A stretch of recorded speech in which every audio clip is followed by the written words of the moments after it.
I wasn't going to stream, but I thought, well, why not? I mean, I'm just going to shoot the breeze pretty much and mess around. I've been putting a bit of time into sorting out my magazine collection and cover tapes for the Spectrum. So magazine collection as in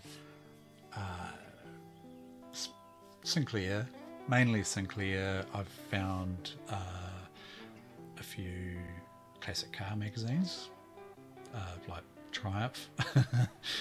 that's what I'm into, and general computing, a little bit of old school electronic stuff. Yeah, we'll just take a cursory look at some of the magazines, I think, and have a look at some of the cover tapes. Maybe, possibly even load something up on the Specky and see what what they're all about. And yeah, just fairly casual. Not, I haven't put much thought into it.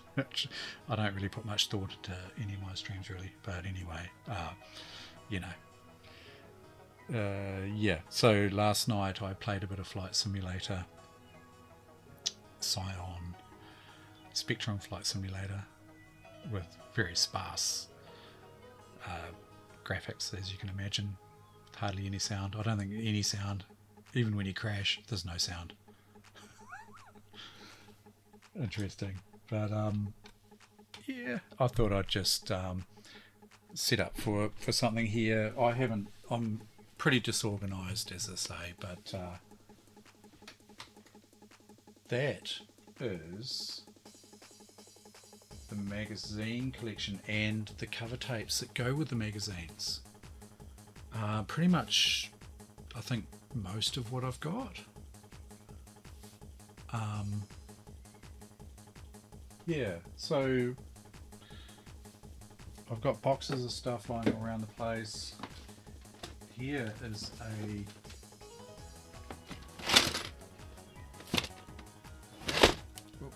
that is a box of cover tapes, but loose cover tapes. Like, they don't have any, cases as such. The J cases, whatever you call them. So yeah, I'm probably going to grab empty cases of, dead and dying cassettes and whatnot, and put these into put them into the cases. I don't have the J cards for them, so all of the complete cassettes with the J cards and everything are over here. As far as the cover tapes are concerned, talking about, and so I'm sort of just going through and consolidating things, finding double ups. I've definitely got double ups of magazines, and I've got double ups of some of the tapes. But yeah, I thought we'll go through and have a little play. So first of all, I just need to move a bit of stuff around to make a bit of room, and set up a camera probably over the desk by the Specky. I think is probably the best idea. I'll put my good Sony camera there, and we can have a close look at some of these mags and whatnot.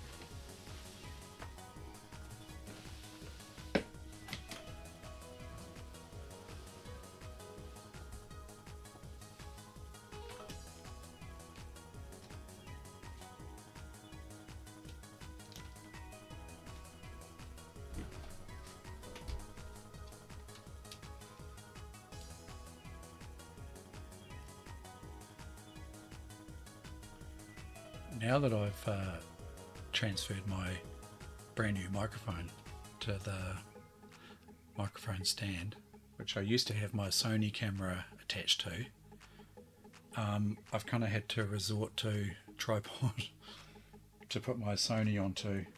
But yeah, I'm not too sure whether I'll go for another microphone stand. The microphone stand for the Sony camera was quite good because I could just position it wherever I wanted. It wasn't 100%. It wasn't 100% ideal, but mainly because sometimes it drooped and it might just wobble a little bit. And I noticed when I was doing YouTube videos that I had to wait for the wobble to stop, and that's just the nature of a microphone stand, pretty much. You know, that's this. It's a nice microphone stand, but it is really just designed for microphones.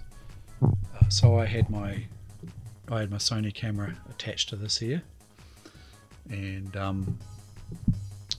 yeah, it was a little bit too heavy for it, and yeah, it worked, but now I'm using it for the microphone. Oops.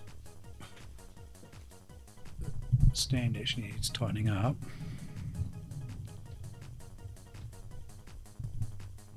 Got it there. Okay.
Another apparently broken game, but I don't trust the labels on here because I loaded a game that was apparently broken last night and it loaded fine.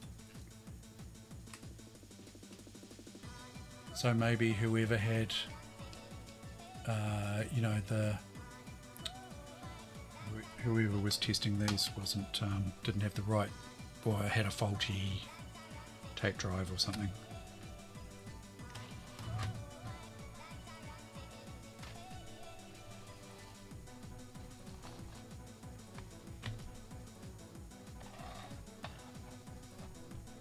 I'm still trying to decide on this.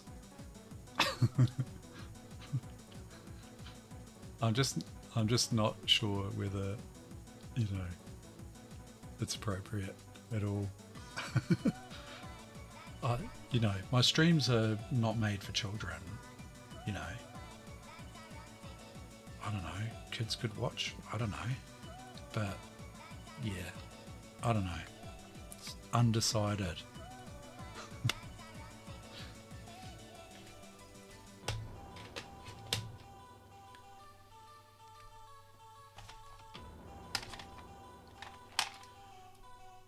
I found a few of these. If you watched last night, you would have seen that side 2 on the ones that I tried were stalling the cassette drive for some reason. It's weird. It seemed to be just the Horizons software that was doing it. And so I've got, you know, I've got a few. That's the Plus, that's Spectrum Plus one there. But I've got a few of these to try out, you know. So I'm hoping, you know, the hit rate is going to be a little bit better. Yeah. So, and a loose one that looks pretty beaten up. But yeah, we'll see. We'll follow along with side B if I can get it to load. We'll see how we go. I just found that and another box out the garage. It's the 720. Apparently it's a pretty good game. Spectrum is 48K or 128 plus 2 version. So that can go along with the other plus 2 games.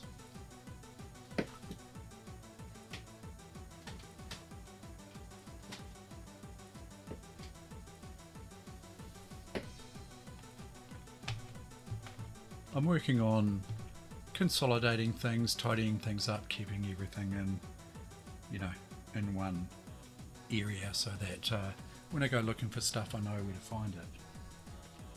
That's the plan, anyway.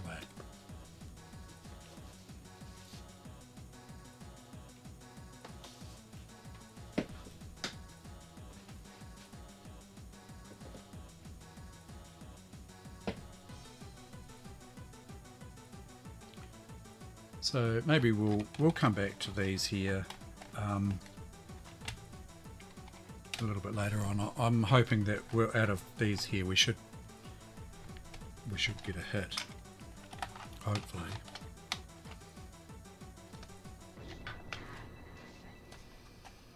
At least be able to play side B. Hey Zeon, how are you? Fairly impromptu stream tonight. Fairly disorganised, but yeah. I've been spending a bit of time organising my magazine collection. Part of it, anyway.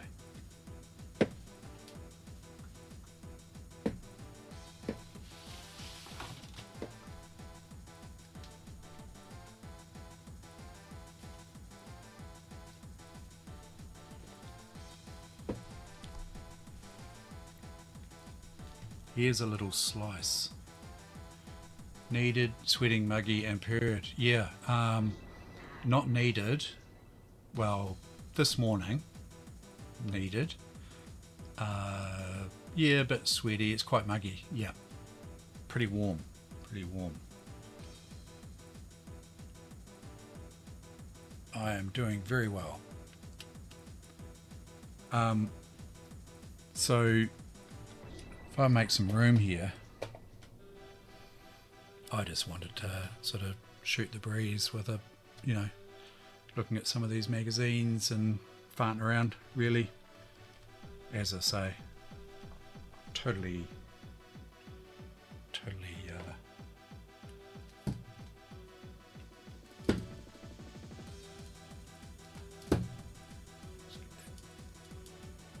G'day, Lucy.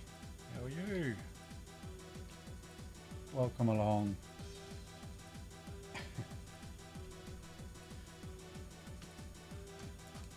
Welcome along to a fairly impromptu stream. I wasn't going to stream, but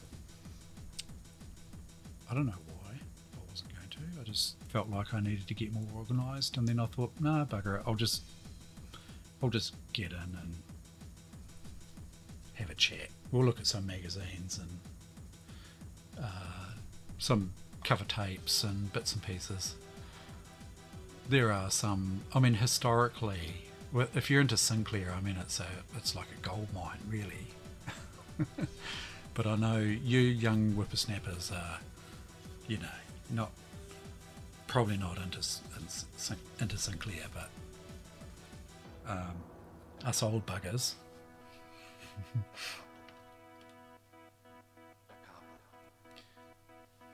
It's missing its tooth, eh? That's just the pause button, by the way.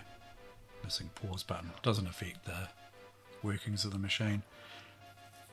What I was thinking today is what I should be doing, because the tape counter doesn't work properly, or doesn't work at all, and I thought what I should be doing is backing up some of these games, like taking snapshot with the multi-face and backing them up, even if it's to like a C60 where I'll get probably dozens of games onto one side of a C60.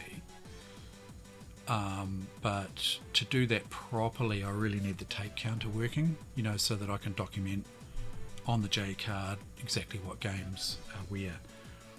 It's not really a huge deal because I mean all the games are available. I've got a device that plugs into the back of the Spectrum. It's got a compact flash card in it, and it's got pretty much every game you'd ever want for the Spectrum. So it's kind of a moot thing, but I don't know, there's something about backing up or copying the actual physical media that I own.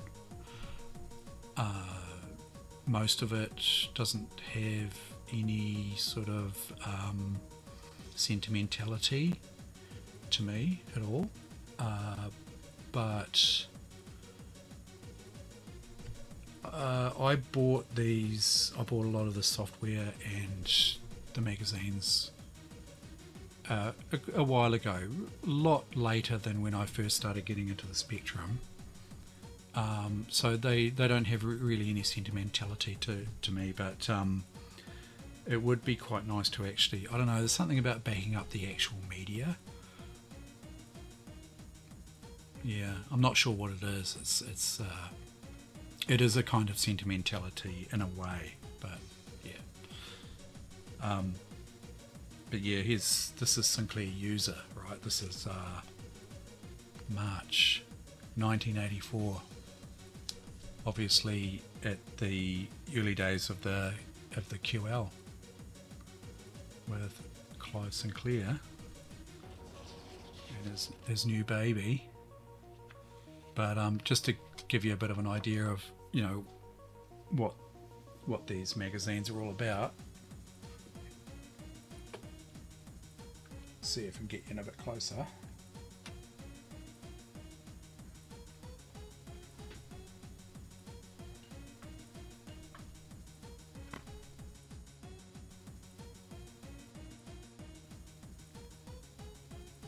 I just disconnected the camera, didn't I?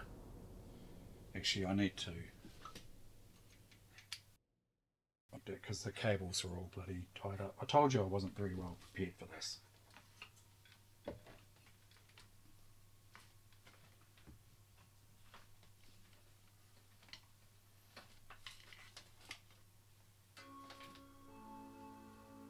Very generous of you, Xeon, to gift that sub. Thank you.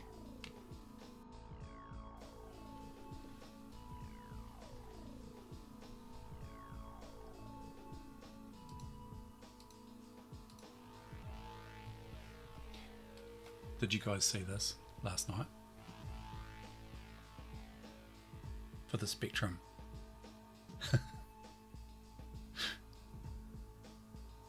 I'm trying to decide whether to stream it or not. I don't know.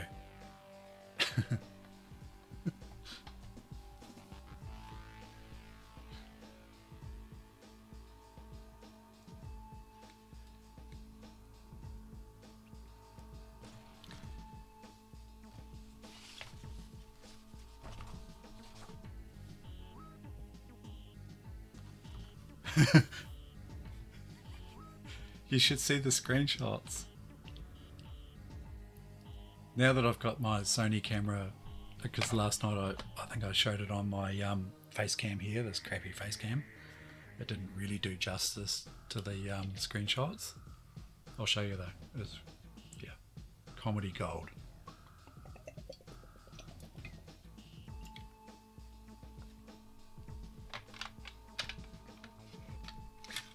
Are you ready?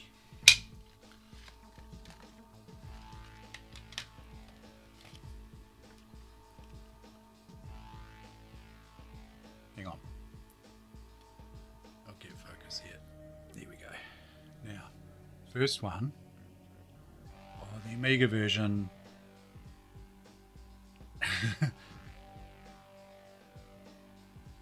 No, she doesn't care. The Amiga version. Check it out. Not bad. Look at the IBM PC version.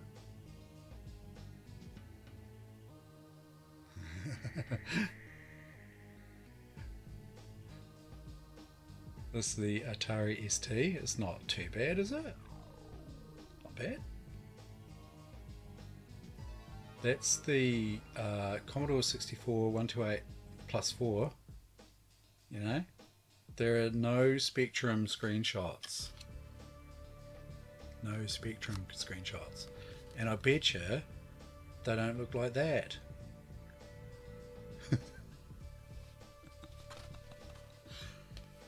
I'm so tempted. So tempted.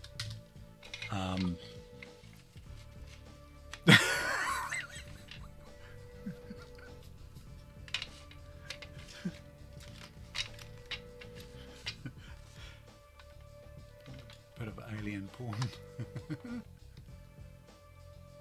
Cyndi Lauper.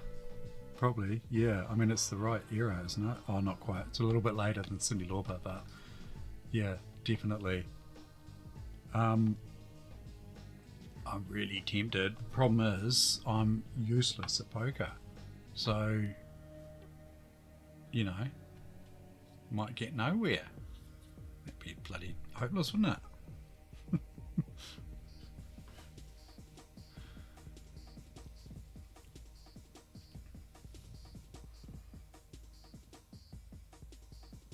Yeah. Yeah. Girls just want to play poker. So this is Sinclair user. Yeah.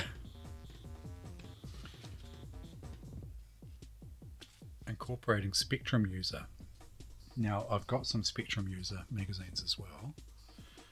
Now I've got a big bunch of these. Big bunch.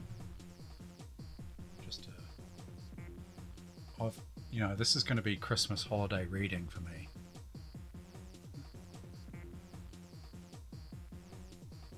I'm going to sit back in my lawn chair,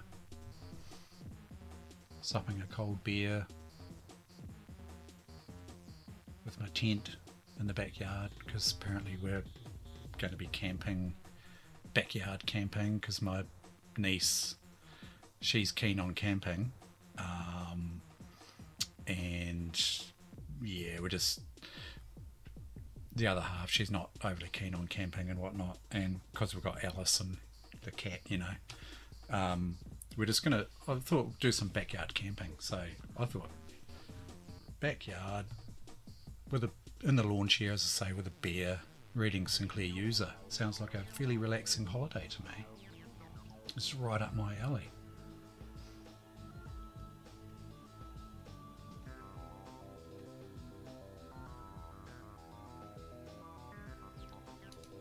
Yeah, so see that stack is my camera. Bear with me.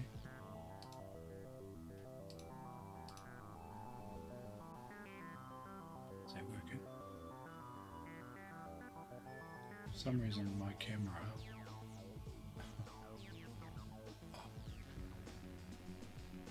It's okay.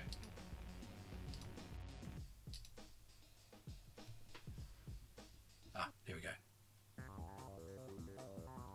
That stack there, as well as the stack down on the bench here, little stack, that's all Sinclair user.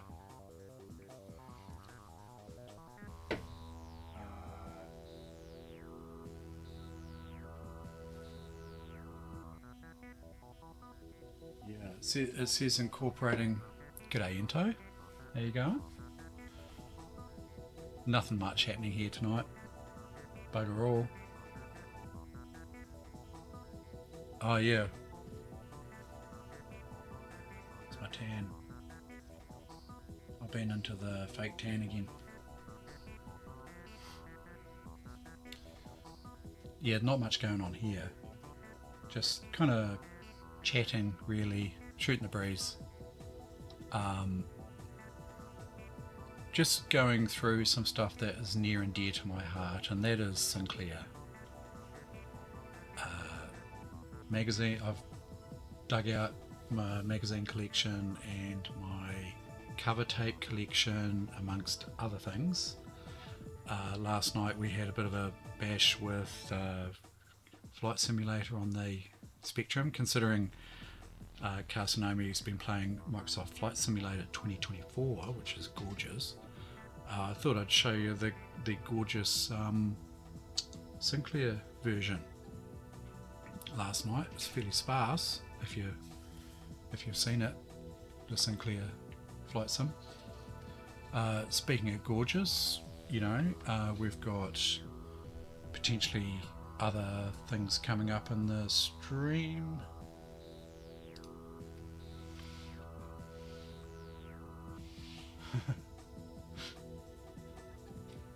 Sorry, I'm being childish now about this. I'll put it aside. So, really just shooting the breeze. Oh, you haven't seen anything yet. I haven't loaded it. I don't know whether to do it on stream or not.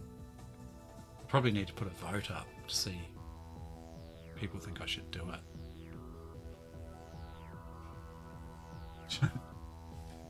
The back. Here you go. Into. These are the types of ladies that you really, really want to play poker with. That's the Amiga version. That's the PC version. Don't you like Miss PC, December 1984? ST, and that is the Commodore 64 plus 4 version. There's no screenshots. There's no screenshots for the Spectrum version, but it's certainly not going to look like that.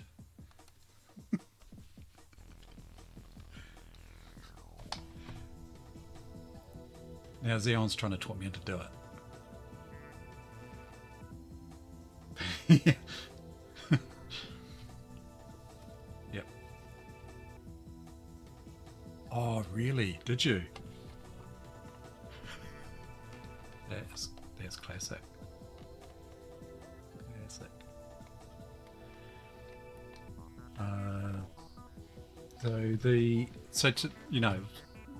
The serious side of tonight. Shall I do that thing where they give you a teaser on the TV? It's like coming up next, strip poker on the Spectrum. Except it's like 2 hours down the track. They keep you all waiting just for the grand finale.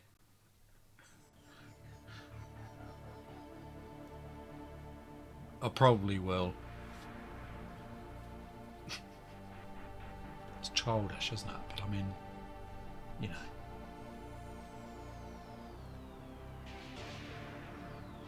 Right.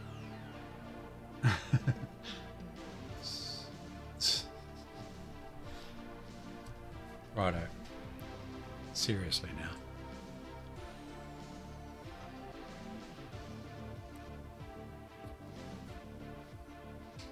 Oh no.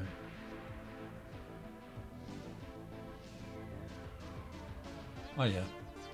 Yep. Well, that's certainly on the cards for a bit of that. You can't get much drier than a Sinclair stream.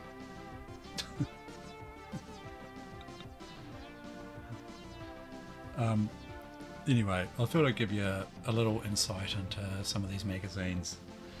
And so we've got March 1984 here. Sir Clive Sinclair proudly showing off his QL. You've seen the QL on stream. Proudly showing off his new baby there. But yeah, we've got like joystick advertisements here.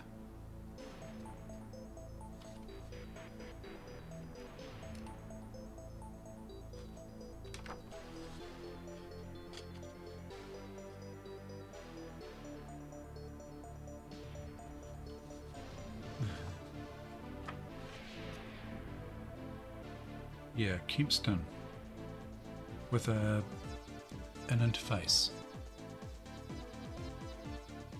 My light battery is a bit running out.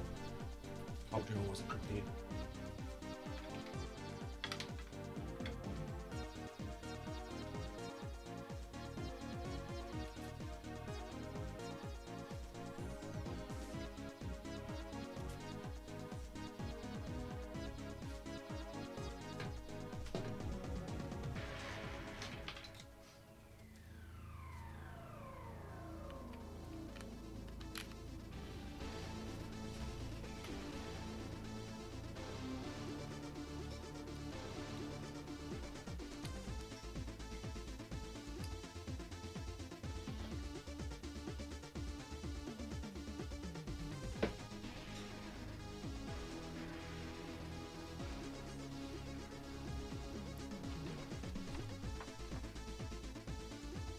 That is a competition pro.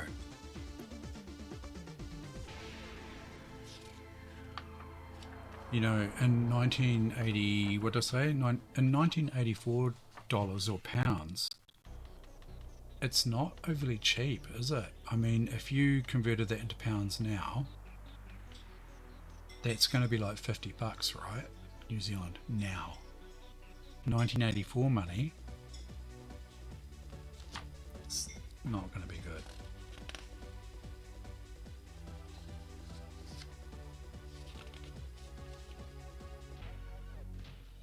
Talking about the quantum leap, the QL. So talking about rumbles of discontent about profit by investors in Sinclair research have been penetrating the company's joy bubble, according to Sinclair. Such comments as have been made have been distorted out of proportion. There you go, the new Sinclair QL. There's no comparison chart because there's no comparison.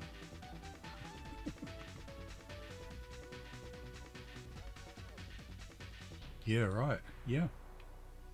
Let's tone that down a bit for you. There we go. There's a nice advert for the QL. The QL has 128k RAM. Big deal. Several micros offer 128k RAM or more as standard. The Watt micro table for December 1983 lists over 50 of them, but 40 of the 50 micros listed cost over £2,500. So that was the whole big deal with Sinclair, right? Is cheap computers for the masses. Even before Trammell got into that mantra. Clive Sinclair, he was way ahead of Trammell in that respect. That's 1984, Xeon. March 84. And over here it's showing the bundled software. So there was, you know, like a spreadsheet, database, word processor, business graphics. So basically just a graphing tool. Yeah. And so the interesting thing about this, this is interesting because the QL has a 32-bit processor. It is a 68008, I think. Yeah, that sounds about right. Yeah, they don't actually spell it out. So under £2,700, nobody. So the question is, the QL has a 32-bit processor. Who else? Oh yeah, that's expensive, isn't it? $178 New Zealand. Inflation adjusted for 2024.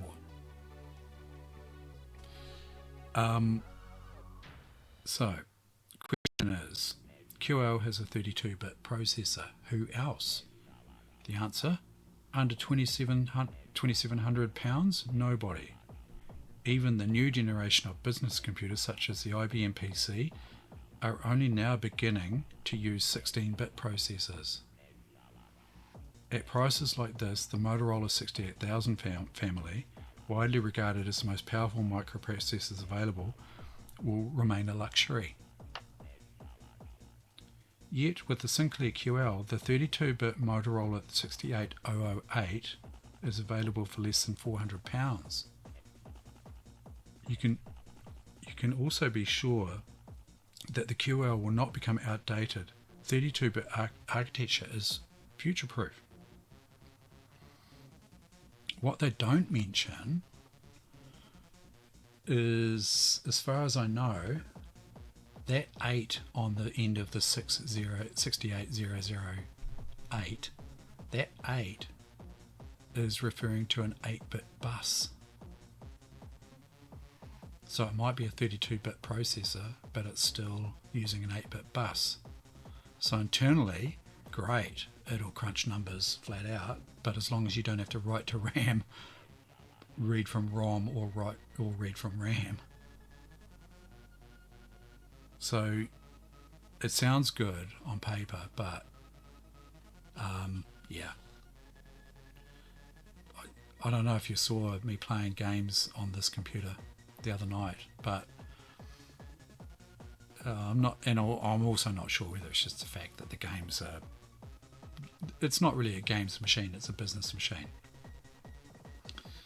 And okay, the games that were being developed for it were not probably being developed by the top developers, and they didn't have time to learn all the idiosyncrasies of the platform and blah blah blah.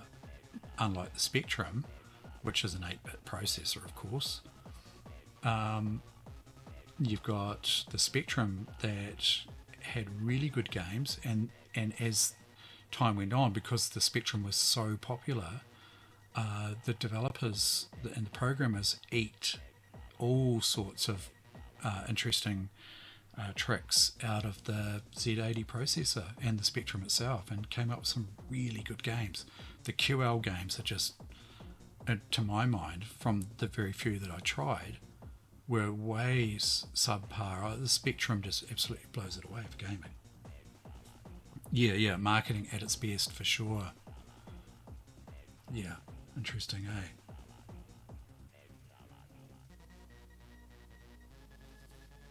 Oh, 399.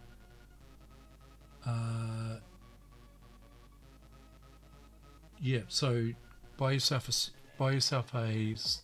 QL, and today's money it's going to cost you $2,800, 2,850. That's a lot of money, eh?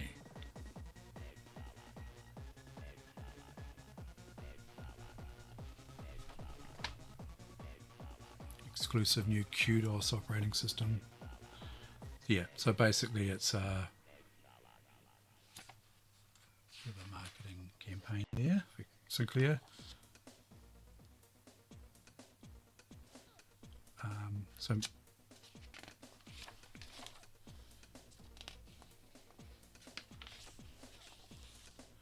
probably quite a few games advertisements, I would say.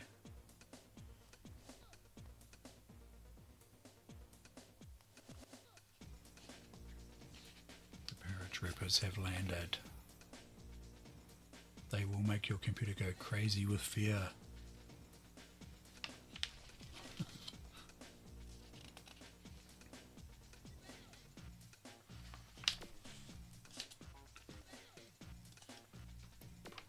Profit shop for Sinclair, launch of the Quantum Leap, covered quite nicely here. Robots, unveiling of the robots. Software over the ear, so pumping software out through the radio. I've heard about this.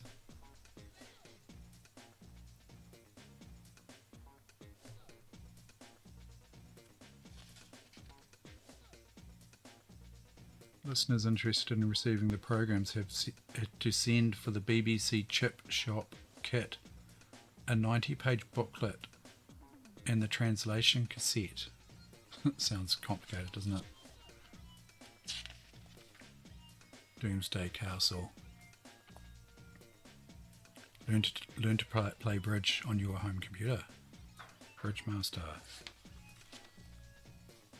Your computer is trying to tell you something.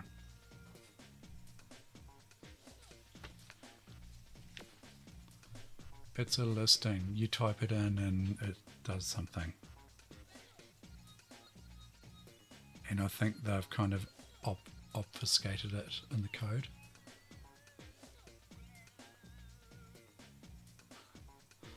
So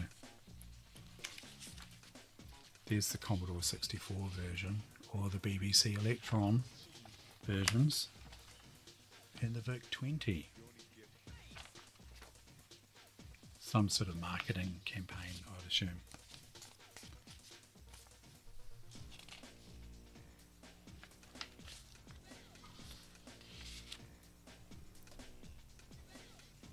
that's... I've actually got a monitor similar to this. It's quite nice. This is called the Cub. Micro VidTech Cub color displays.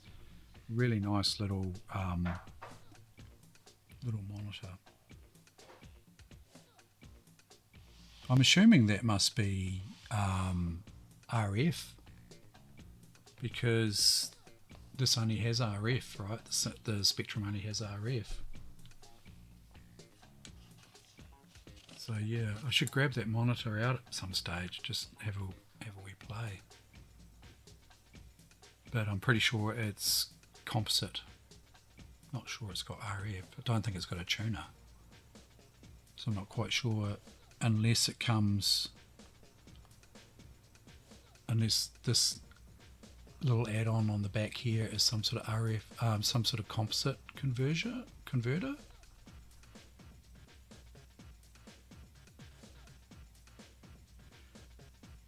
The same monitor also features a second input to receive TTL signals for use with other microcomputers, including the BBCB.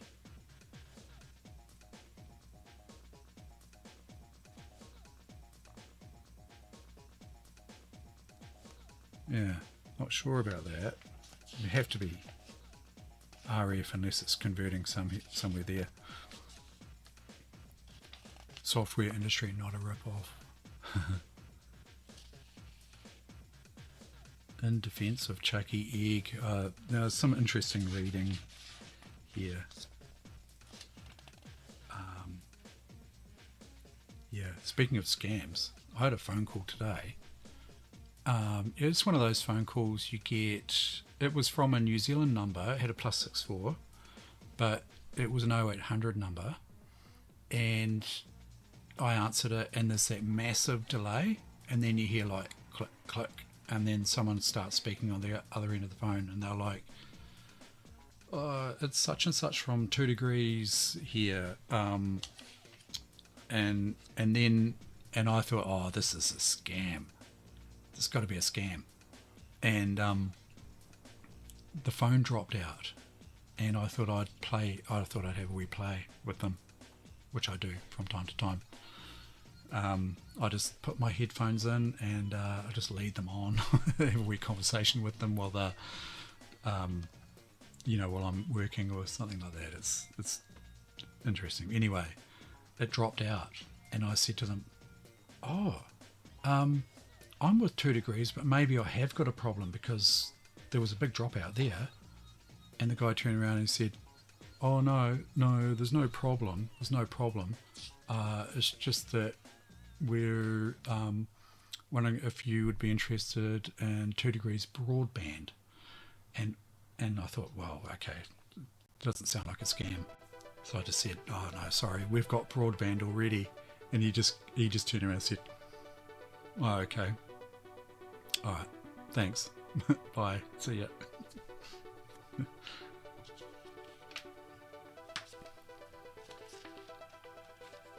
I was absolutely sure it was a blooming scam to start with. Anyway.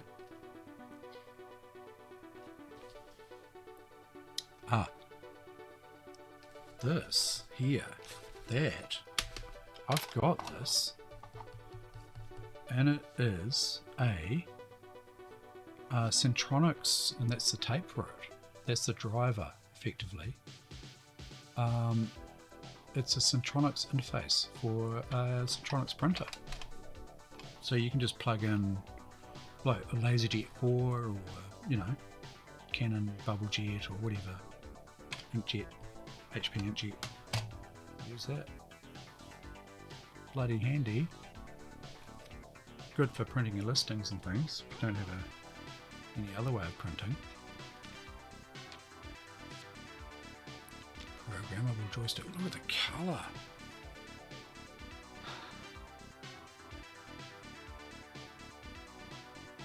Yeah, 2 degrees broadband, no way.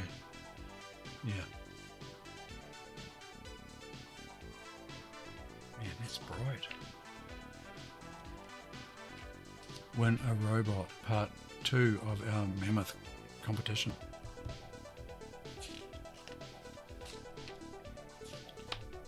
speaking of printers, I have that. You've probably seen that on stream if you've been watching some of my Sinclair streams where I was printing out the listing. Yep. So speaking of the ZX printer, by the way, and this is something that I was queuing up to do on stream at some stage. It'll probably have to wait until after December. But if you've also seen one of my previous streams, you would have seen the ZX printer, and it failed on stream. It actually broke. It broke one of these belts. I ordered 2 of these belts. Came from bloody Spain or somewhere. Not overly cheap, but I mean, there's no other way that you can repair your ZX printer otherwise. And the ZX printer is a seriously cool piece of kit. It uses an electrical current on the end of 2 little wires to onto a thermal transfer type paper. It's really cool. You turn the lights off, it's like little lightning. It looks like little blue sparks going along. It's really cool. It's something I want to really put on stream at some stage. So yeah, keep an eye out for that. But that there is just a basic thermal printer. It doesn't have there's no reliability issues like the Sinclair ZX printer. This here I've got, and it still works, and I printed that listing. I think I was doing that stock market program helper thing, and I printed the listing with that, the Alphacom 32.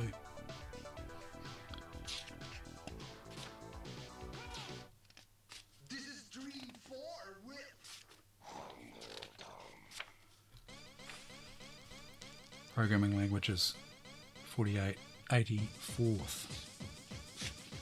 I'm not that familiar with 4th.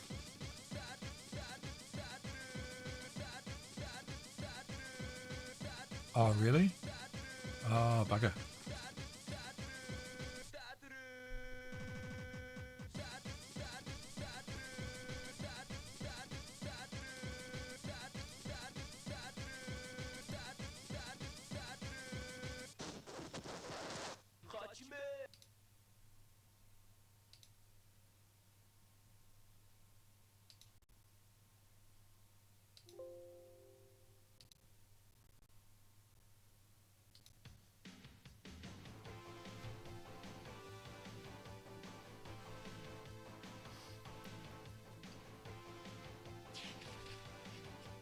I might have one more ZX printer that I need a belt for, maybe. I think I've got 3 of them.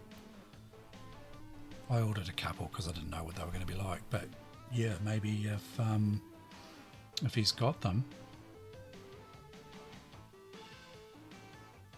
yeah, that's interesting. I didn't know you could print belts like that. That's cool. Hewson Consultants. We saw a lot of Hewson last night with some of these games. And out of all these games, there's none of them. Hewson. Yeah. But anyway, there was a lot of Hewson. Yeah.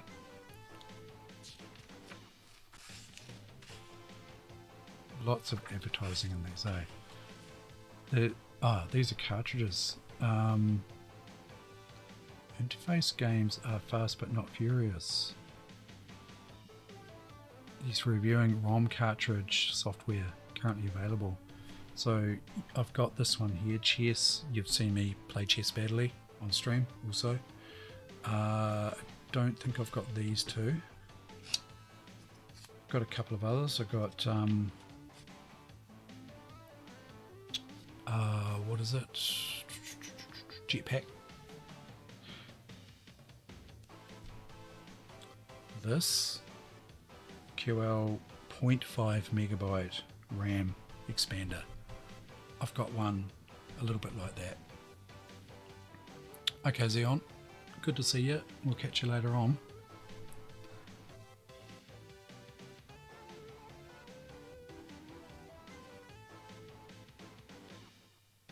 Yeah. So the stylus holders they're like that little little nub. So yeah, I managed to get one of these with that new QL that I bought. It's a different brand, but similar.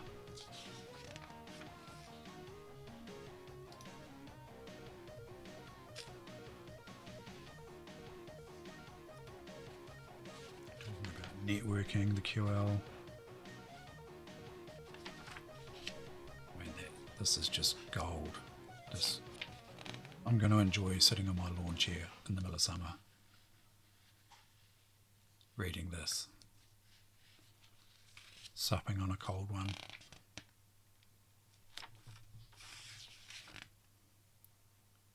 I've got these.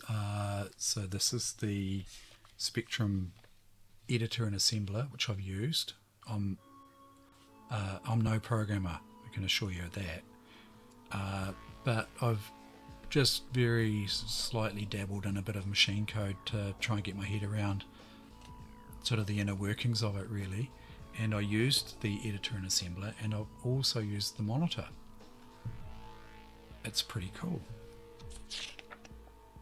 It's cool until you do something badly and it just crashes the machine. Good thing about the little interface, this little interface unit here, is if you're just about to run your code, so if you've done some programming and on a machine like this, if your code's bad, it potentially could crash. It crashes the machine, like just completely crashes it. You have to hard reset because potentially the instructions or like the program counter will just fly off to some random place if you're not careful and start executing potentially like data. It could be just data rather than actual operation opcodes, and so it gets itself really messed up. And so what you can do with that interface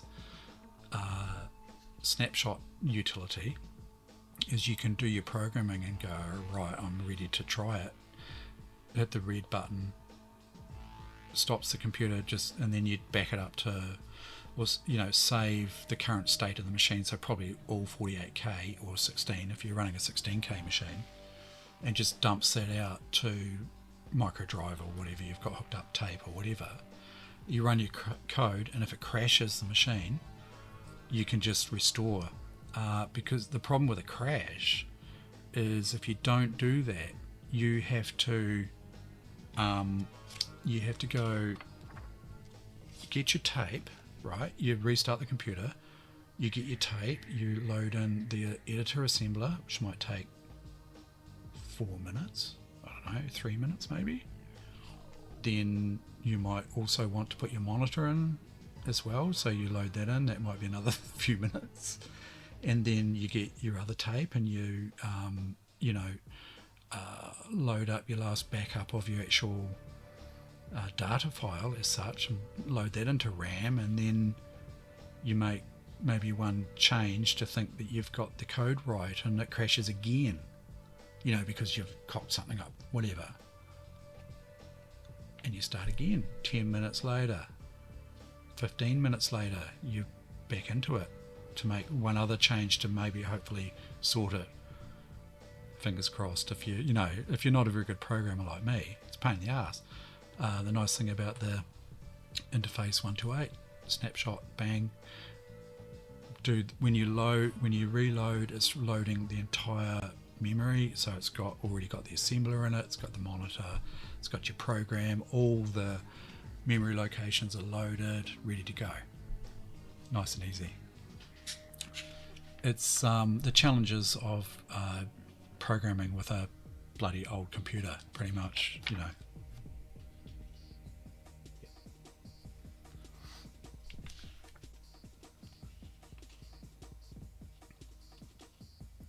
Jaws. Oh, I saw this funny ad. I'm not sure I'll be able to find it. It's in one of those magazines. it's kind of yeah, risque. Speaking of Jaws.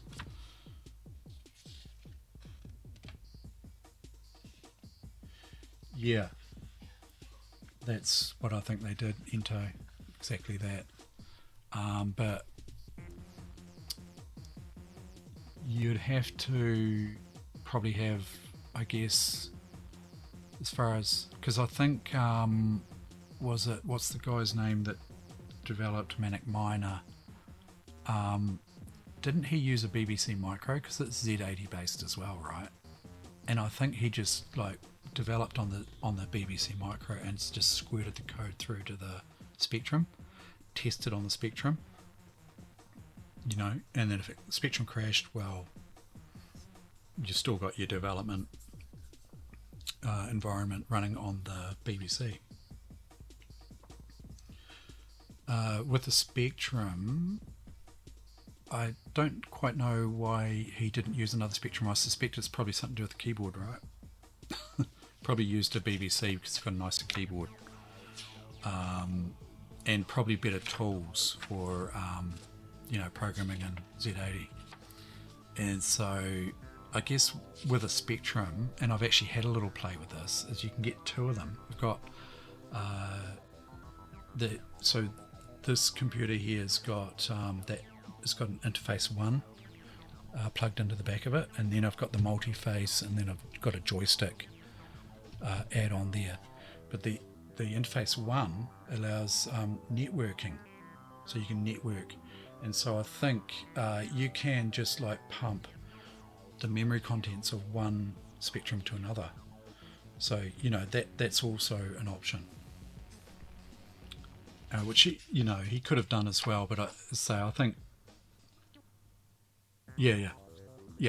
I suspect it's because of the programming environment. Yeah.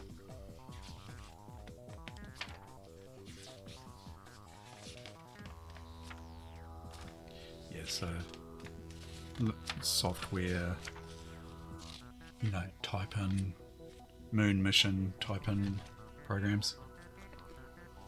I think I'll probably save the poker, I think, for Xeon, Mr. Bogan. He was pretty keen to see that, so I think I won't do the poker thing tonight.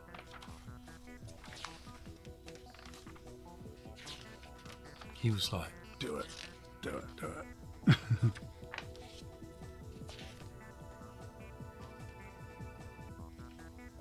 Imagine software.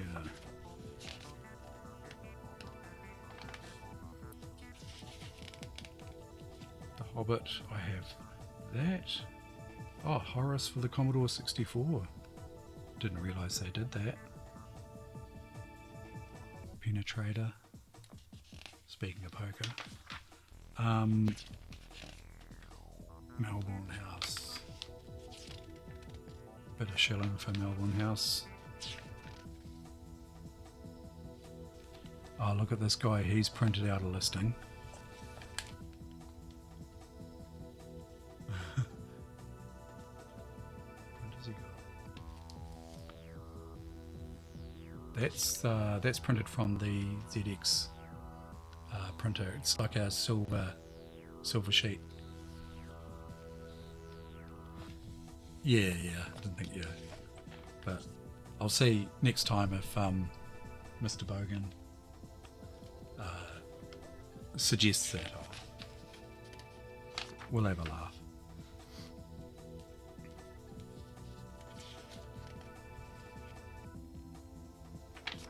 So yeah, you get the idea. I mean, there's quite a bit in them.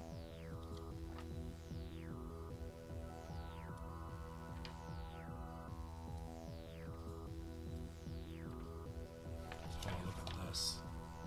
Oh, yes. This is what I want. That's what I want. So I can rock up anywhere I like.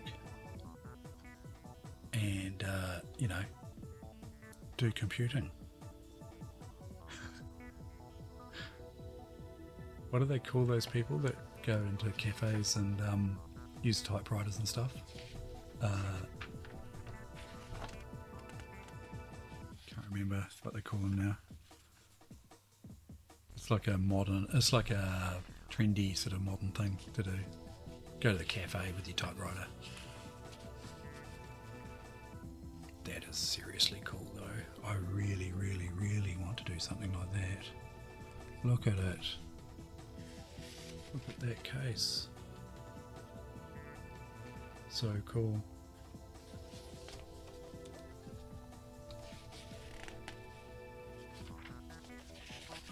Hipsters.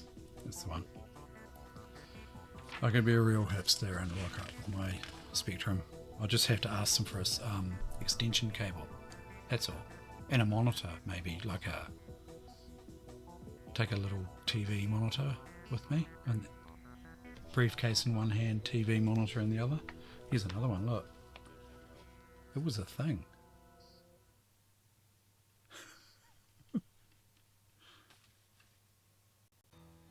Little interface for your tape deck. Tape deck obviously went in there. There's your power supply. Bit of room for some... Oh, that's the printer, just here. That's so cool.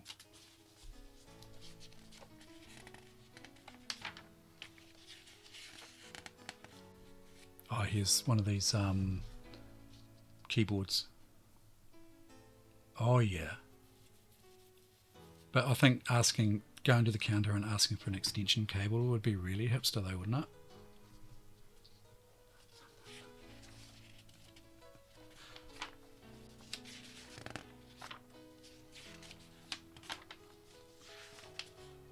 But yeah, battery pack would be cool, wouldn't it?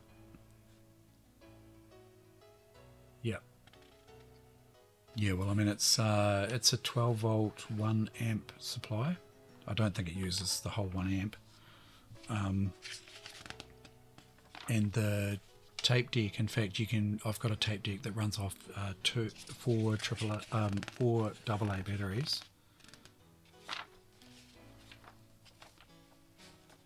This is what I played on stream last night. That one. It's not bad for a 1982, I think, 1982 flight sim. I had a bit of fun.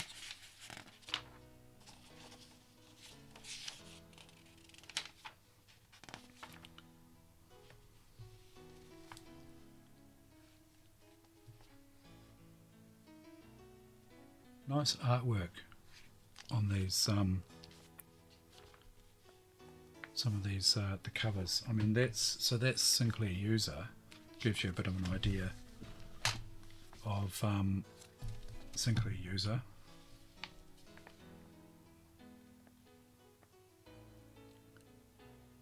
Using a micro to make music. Not sure how. The Roland synth there, some sort.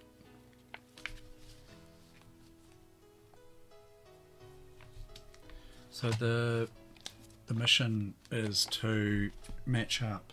If we have a look back over here,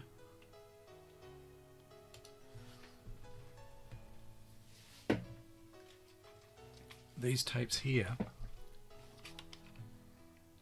they are Sinclair user.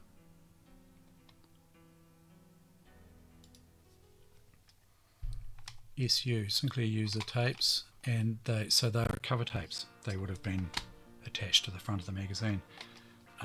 So what I'm going to try and do is match a tape to a magazine. I'm not quite sure exactly how you do that, because it says SU5, but this is Sinclair user Great 85, and I'm just not 100% sure, without looking through all the magazines, what magazine that actually goes with. So that's part of the plan.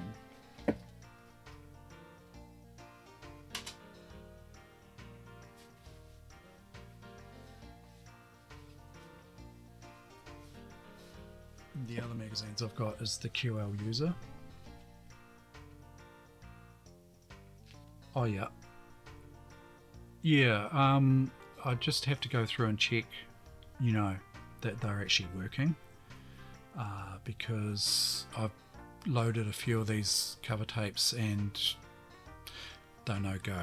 So I might have jumped the gun on offering those, but I'll try them out, and if I can find a couple for you, I'll just send them to you. That's QL user, right? That's for the Sinclair QL specifically.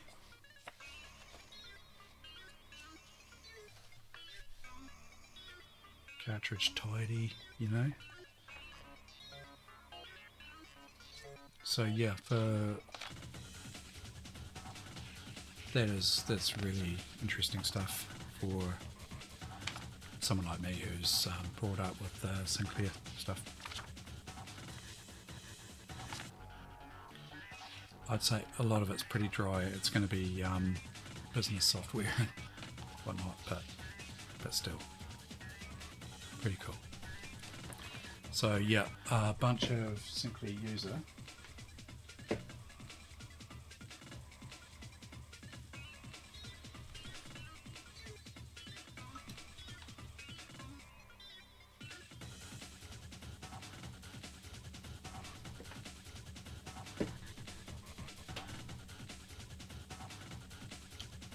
I'm just going to grab a quick break.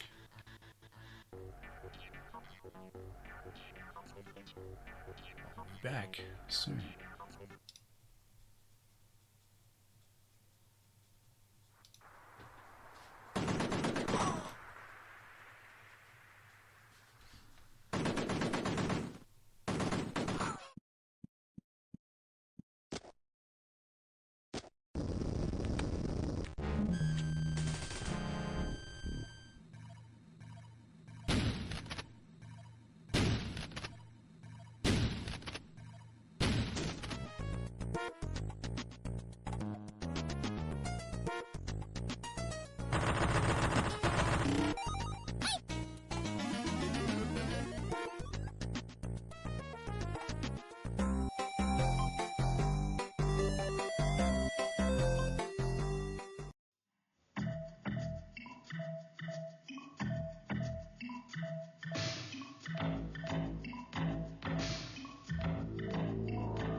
Elite has been called the game of a lifetime. Available now on the ZX Spectrum. It's shot to #1 in all the charts. It's a game of skill, logic, commercial acumen, and of course, alien zapping excitement.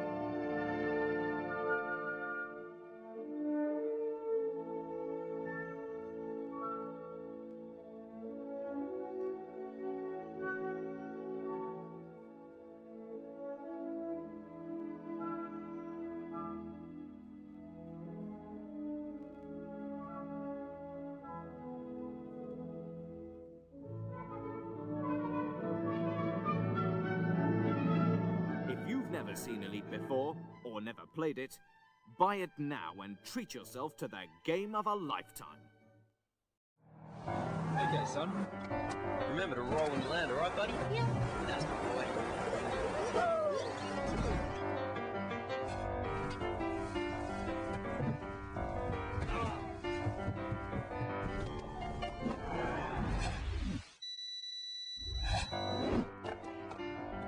Dinner ready, honey?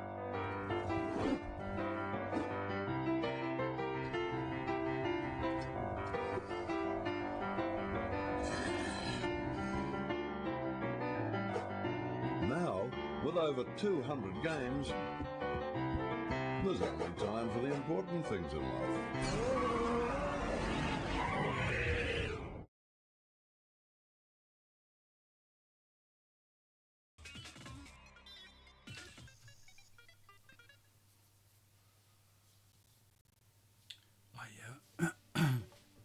Used a ZX at your friend's place. I was a Sinclair. I was a Sinclair guy, so I had friends mainly with Sinclairs, mainly Spectrums, but I had a friend who had a Commodore 64, and I found that quite interesting. The other one I remember was a Dick Smith, I think it was like a VZ200 or something like that. And maybe, I'm pretty sure it was like a Atari 400 or Atari 800 or something like that, I remember. Which I really like the look of those. They're really cool. But yeah, just as a little look at some of the other bits and pieces I've got that I came across, been sorting out. These are really just covers. I think I just need to match the covers up with their missing magazines, or they're actually part of the magazines come apart, I think. I haven't quite sorted that out. Quick shot. Another quick shot ad. And so this is Crash magazine, so it's the ZX Spectrum Crash, and they also did a Commodore 64, same publisher did a Commodore 64 magazine, which I can't remember the name of it right off the top of my head now. But yeah, mainly I think just games. I mean, they are just nice to look at. Some of the artwork and whatnot in them.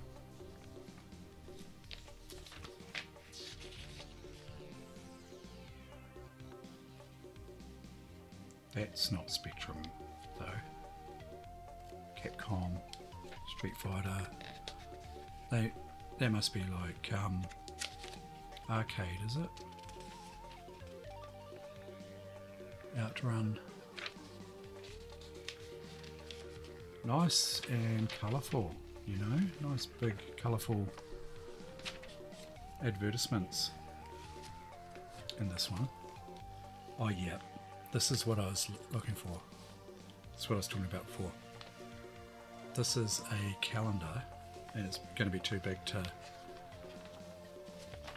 get fully on this screen here, but we can do it in sections. Konami. That's the top section, right? Combat School, and it's a calendar for 1988. Ocean. Check out the other side. Oh no, it's not the one. It's okay. It's not the one. It's alright. I thought it was the Jaws one.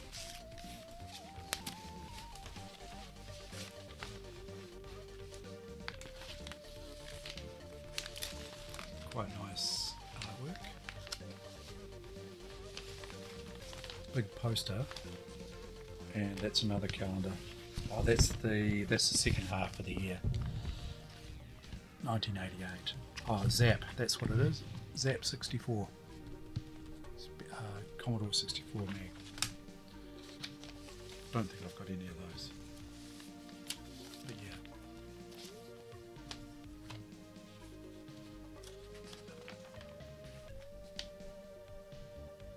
Oh, that's Freescape. That's Driller.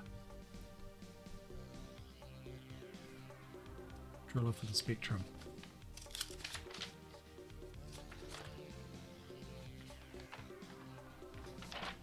So yeah, that's Crash magazine. I've only got one of those complete. This one's computer input. This is a Kiwi magazine. February 1984.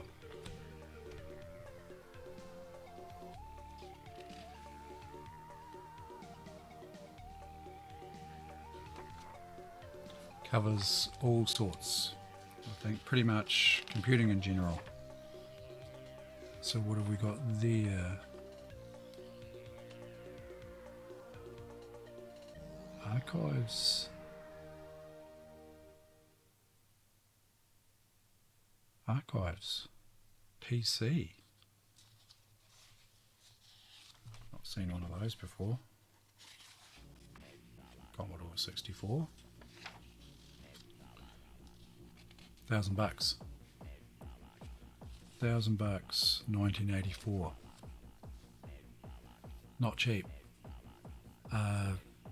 That's, I don't know why. I mean, we as a family, I don't know, probably could have pushed my parents' arm up their backs probably enough to cajole them into buying me a Commodore 64, I think, because, you know, we were sort of upper middle class, I think you'd probably say. So, you know, we definitely could have afforded a Commodore 64. But all of my friends had Spectrums, and, well, most of them. And I started with the ZX81, and Sinclair just happened to be the route that I took until I got, well, I kind of deviated slightly before I got into an Amiga. So I was ZX81, Spectrum, and then I went to a Dick Smith Wizard, which was an odd choice, but that's another story.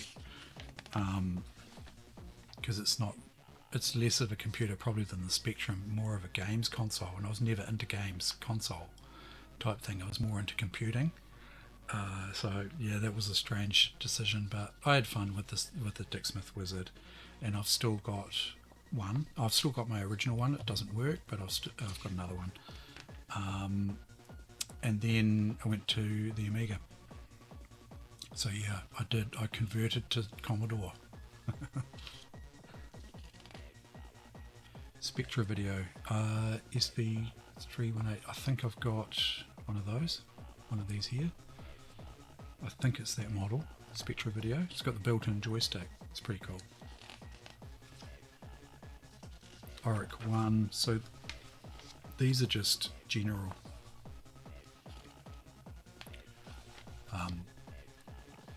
It's a general computer magazine. New Zealand based. What's that? It's a Sharp. Or a Sanyo, is it? Yeah, it's a Sharp, I think. Yeah. Color Genie. Some pretty cool stuff. Sega. Got one of these as well. I've got the cheap version. I've got the one with the chiclet style keyboard. There was one with a hardware style keyboard as well. You know, like a full travel hardware keyboard. But they're really expensive to buy, even, you know, now. They're expensive. The chiclet one wasn't too bad. I thought it was reasonable enough. Ended up buying one.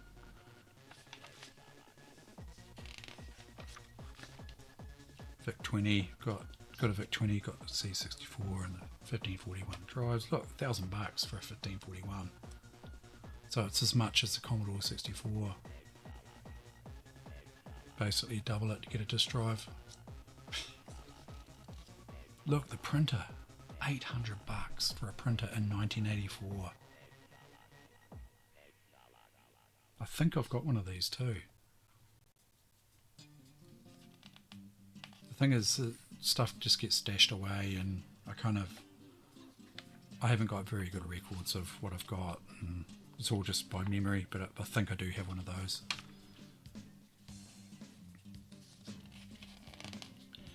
And then I just go and drag stuff out and play with it. There's a type-ins, blah blah blah. There's the, it's quite nice actually, the Sega.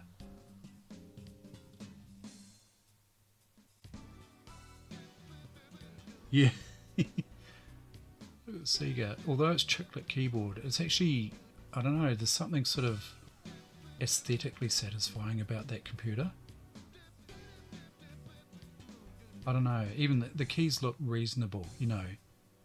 I must grab that and have a wee play.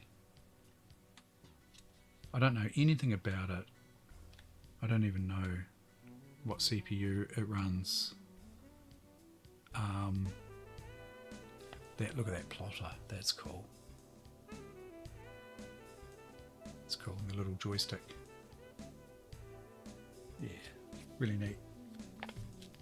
So that's computer input. Kiwi magazine. See, Kiwi. I've got a few of those. This one I've never seen before. It's called Big K, from April 1984. It's a British magazine.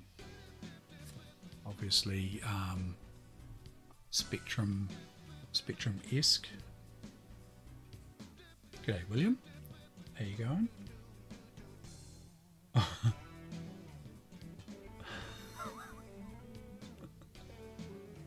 Oh, I love that. Yeah, that suitcase is awesome.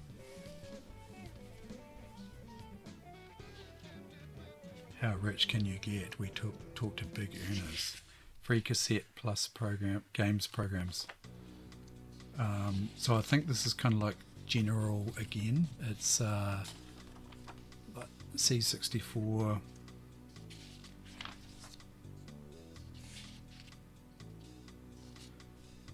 QL.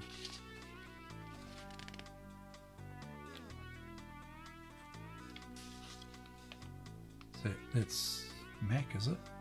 Mac, Macintosh, and television. Seen this advertised a couple of times. Graph pad.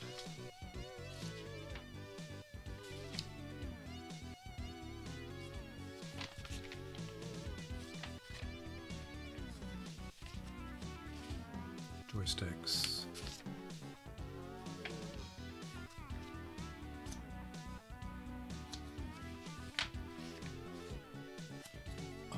I'm quite keen to make one of those suitcase ZX Spectrums. I actually thought about making like a laptop out of a briefcase with a Spectrum, so have it, you know, with a specky all encased in the lower half, and it's all nice foam packaging, and then just have like a flat panel display in the top half, and just so you open it up and it's like a laptop. Just rock up and just play some specky games somewhere, you know. So.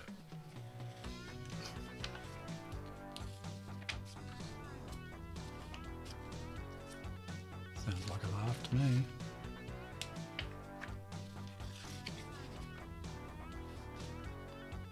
Commodore 64. Ah. There's a newspaper clipping here.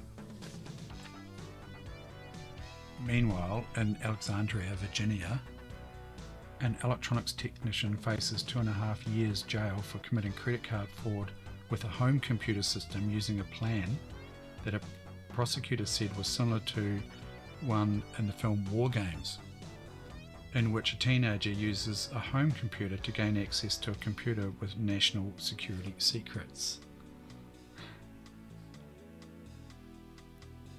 Someone, it's Kiwi, 30-year-old, pleaded guilty last month to defrauding a man of 4,466 New Zealand dollars by using the man's credit card number and other credit information that Shanklin had obtained by tapping into the computer of Credit Bureau of Atlanta, a credit history firm.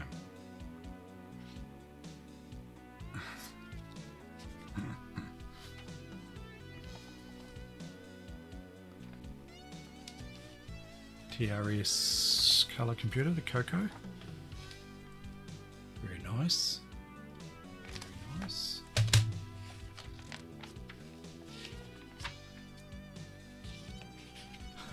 It's very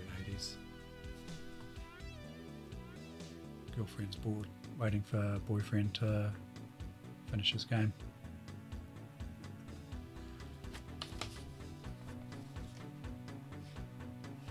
Oh yeah, wasn't it? Yeah. Cheap EEPROM programmer. Look, gives you the whole deal. Wozniak.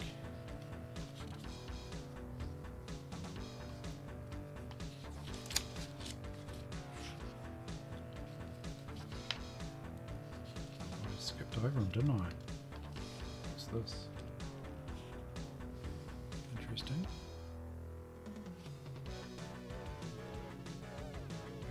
CBS video, that's ColecoVision CBS game system.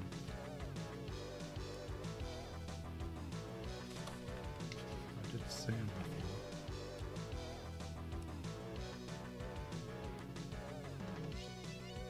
Zoom here? Yeah, yep. Steve Wozniak. Looking very suave.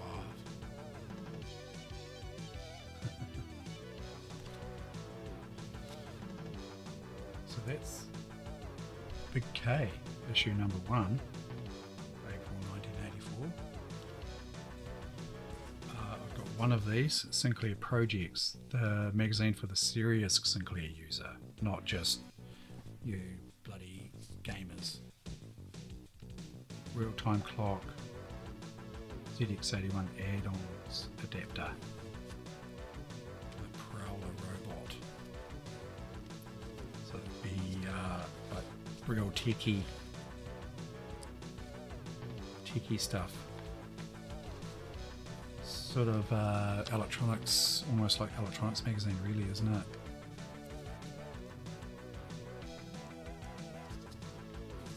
Showing you, you know, close-up diagrams on how to solder to your expansion adapter and things like that.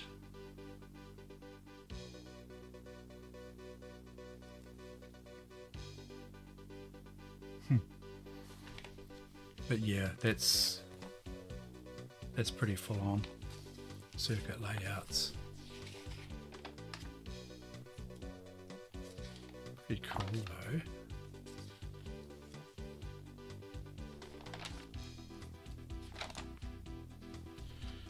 Then we have Bits and Bytes, another computer, New Zealand computer magazine.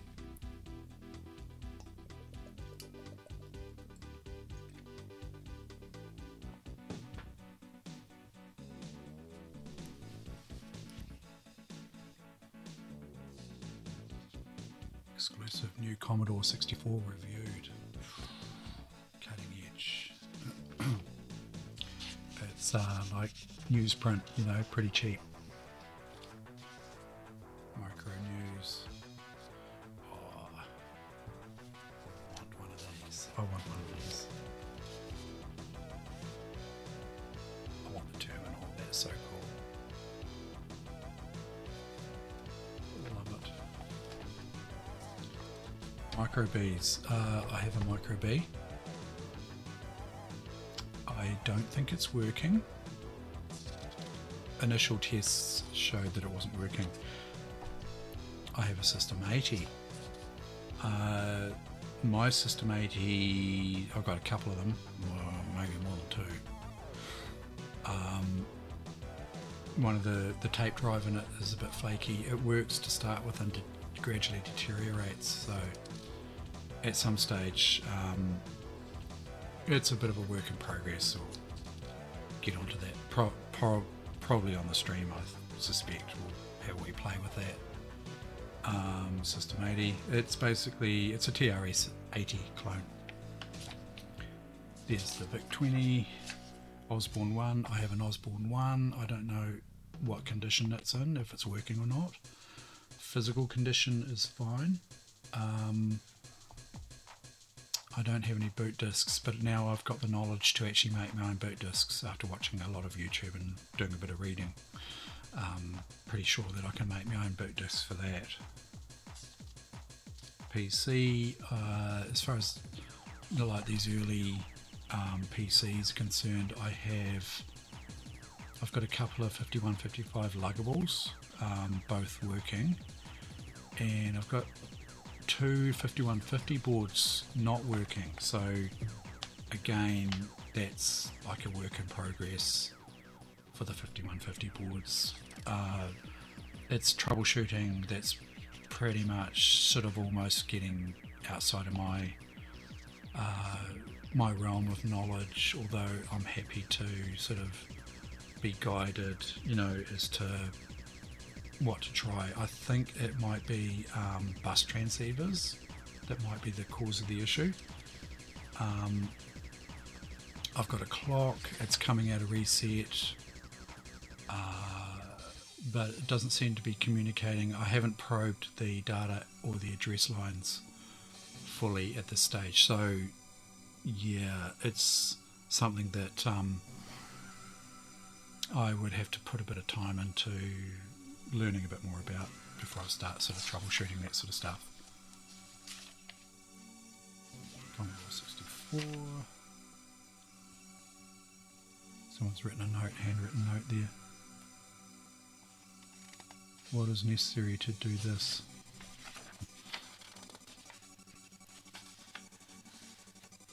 Pretty cheap, black and white, but packed with good information. Oh, we've got some advertisements with a little bit of colour here. Book club, bits and bytes, free post, Christchurch. It's a Christchurch publication.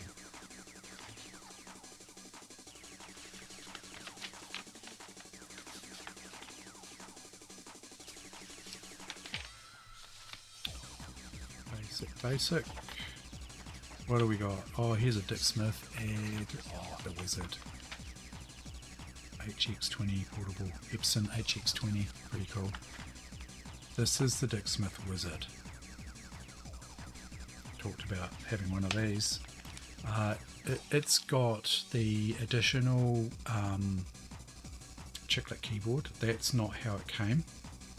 It's a little bit like the Intellivision, where it had two separate sections with the keyboard with the joystick on the end. So a joystick this end here with a keyboard section, and it was flat surface, like ZX81 flat membrane surface with a keyboard. These are chiclet. That's an additional. And so the other half of the keyboard's over here. I've got one just up in a box behind me, but I'm not going to grab it. I'm not going to get it down tonight, but you will see it on stream for sure. And this half of the keyboard, it's like it's split down the middle. So then you've got this half of the keyboard with another joystick here, and you can take those out of this little receptacle here and use the two joysticks. So it's really good for multiplayer, and so you can both be in the same game. I remember playing with my cousin. It was a tank game, and so you control a little tank each, and you just fire at each other, and you can lay mines, secretly lay mines and things like that for the opponent to run over. At the time, it was probably a bit of a backward step, especially when it came to programming, like BASIC. The Spectrum was going great guns. There was heaps of software, heaps and heaps of it. And then I went and bought one of these. I sold my Spectrum and I bought one of these. And the thing with this was you could plug a cartridge in and just get going straight away. But it didn't have BASIC and ROM. You had to have a BASIC cartridge plugged in the side here. So quite a backward step. I've got the tape deck attaches to the side as well. So in retrospect, at the time it was probably a backward step, but now it was a good thing, because these aren't overly common. Yeah. So this is 1983.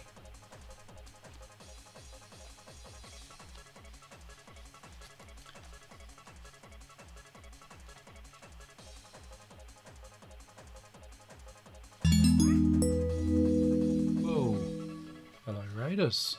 Wow, that's a raid and a half, guys. Thank you very much. How you all going? Really just came in tonight for a fairly low-key sort of stream. And it was very unplanned, and I basically just spent the night talking about magazines and cover tapes for Sinclair Spectrums and other bits and pieces. And so, yeah, welcome along. I mainly deal a lot with older computers. Oh, yeah, thanks very much. I'll call you Emmy. I can't quite pronounce your name there, sorry, but I'll call you Emmy. Yeah, thanks for the raid. And yeah, sweet. Yes. Dick Smith, Funway and Electronics. Not sure, I can't remember. Probably typed in a few of the programs and got bored and gave up and plugged a cartridge in and played games. Yeah. So, yep. This magazine here. So this is a pretty impromptu sort of stream tonight.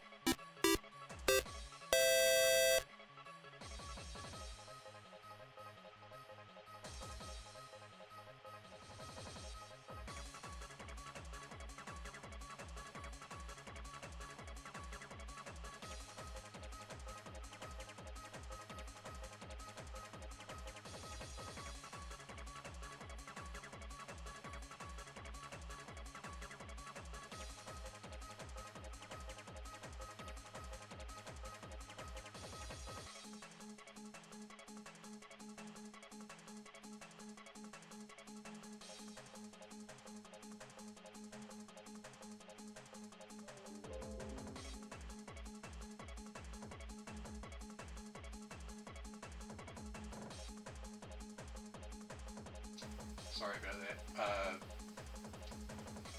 I'm picking up a different camera. Sorry. This microphone just decided to die on me. This one in front of me here. I'll just try and sort it out.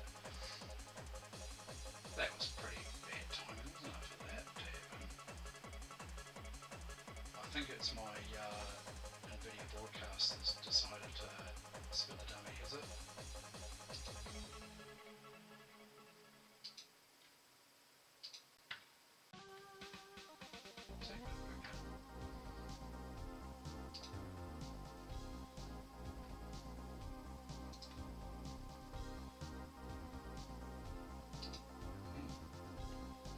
Not sure why my microphone decided to just die at that moment.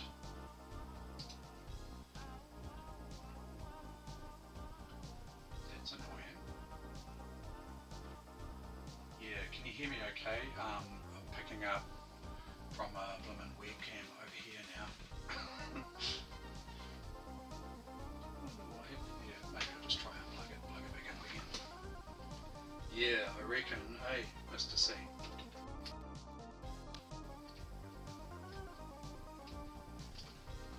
And the funny thing is that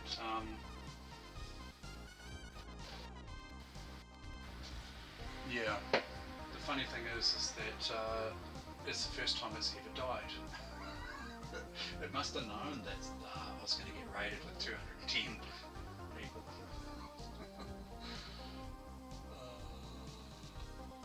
I don't know. I might just restart NVIDIA broadcast and see if that kicks it back into life.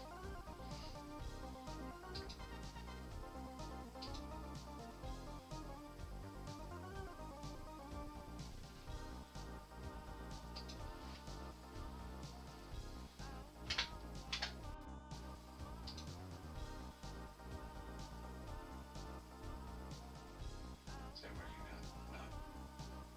It's still not happy. Still not happy. I'm just going to just quickly mute my verbatim webcam while I move it so you can at least hear me.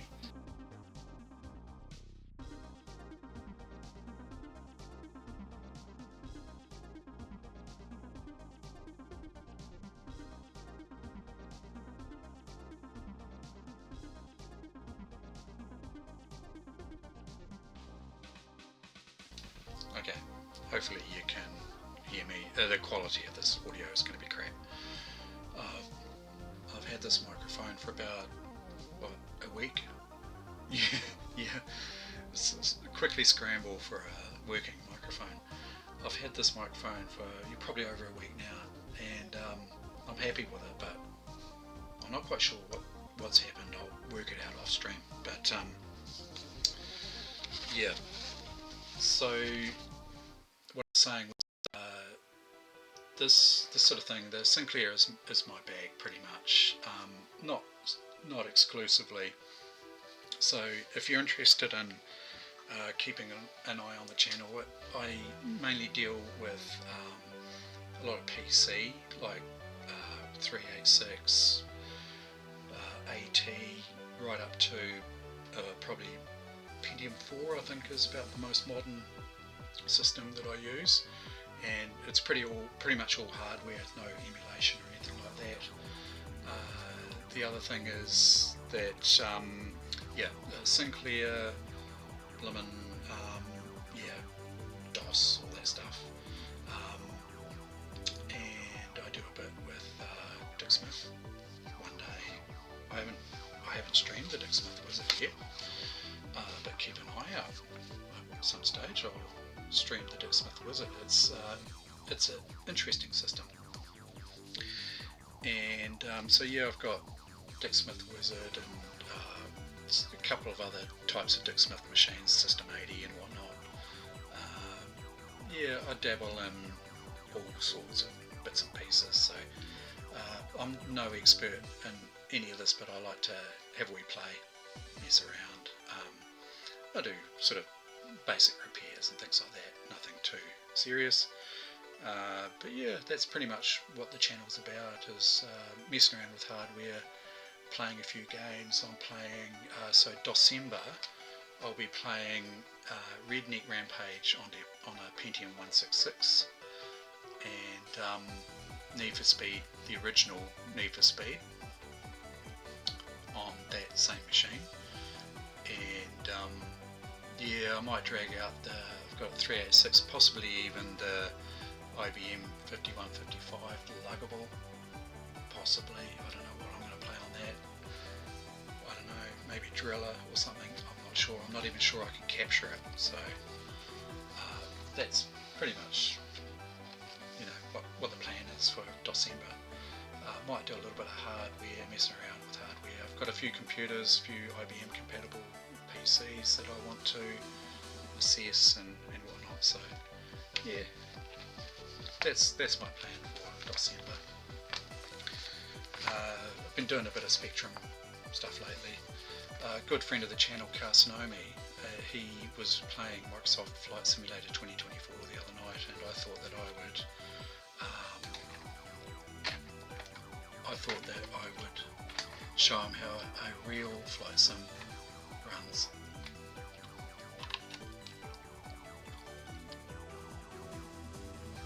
So the Spectrum runs at 48k. The detail is very low.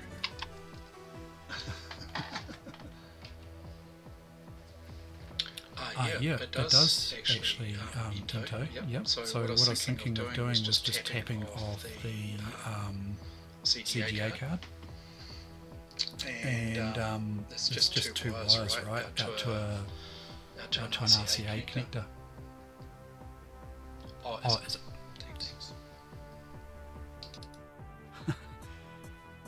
I don't know what's going on there. It just came right by itself, yeah. Bit weird.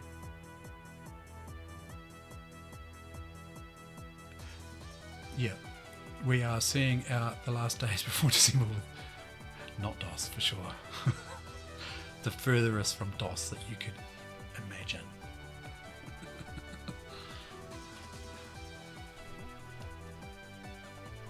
You know, it's funny when I do this stuff, and I look at this now and I think, oh man, I should just grab that Dick Smith Wizard out. But it's RF. RF's not a problem. I can feed RF through my VCR. I've got a VCR got the VCR set up for RF, so no worries. And in fact, that's what I'm running the speaky through at the moment, is RF.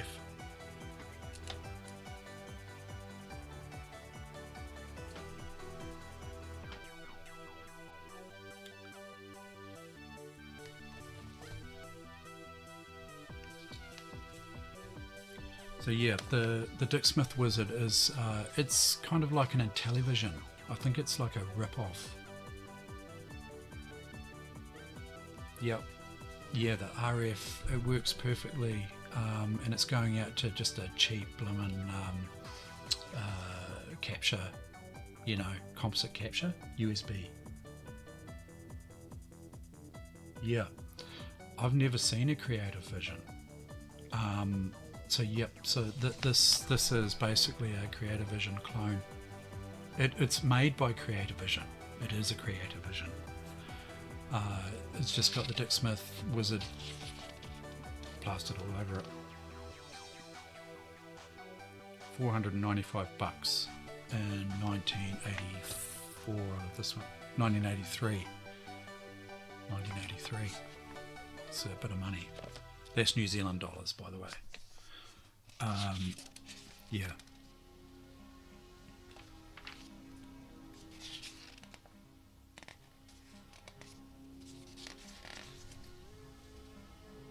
So yeah, just a little bit of advertising and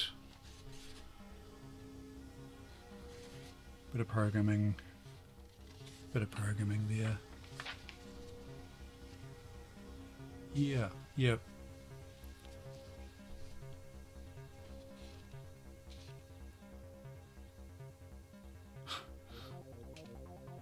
Look at the typo. Look at the spelling mistake here. ZX81 software. Like you wear it, like clothing.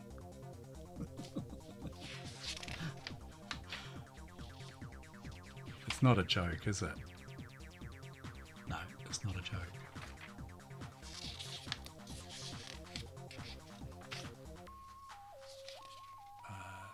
Yeah, so pretty dry, but yeah. Computex 1983, bringing computers to life. Radio Manawatu 2ZA. Yeah, the first gamer clothing line. You can wear your ZX81. Software. Oh, jeez. There's the classic IBM ad there. Yep. So I've got about what? I've got 3 of these, the bits and bytes. Spectra video. That I also have one of those. Pretty cool. I think it's that model. It's in the box too. It's quite nice. I haven't really played with it. I don't, you know. I've got the tape deck for it. So this is all stuff that will appear on the stream, I'm sure, at some stage. And what's this? Philips, some sort of Philips PC, is it? Some sort of PC clone, I would say. Yeah. So there's a bit of light reading.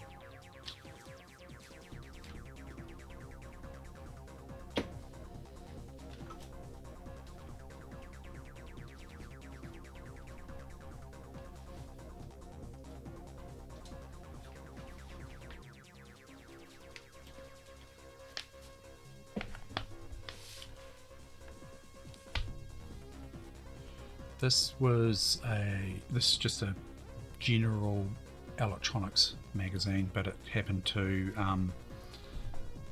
feature the ZX81 on the Spectrum. So yeah, Jupiter Ace. So yeah, general electronics.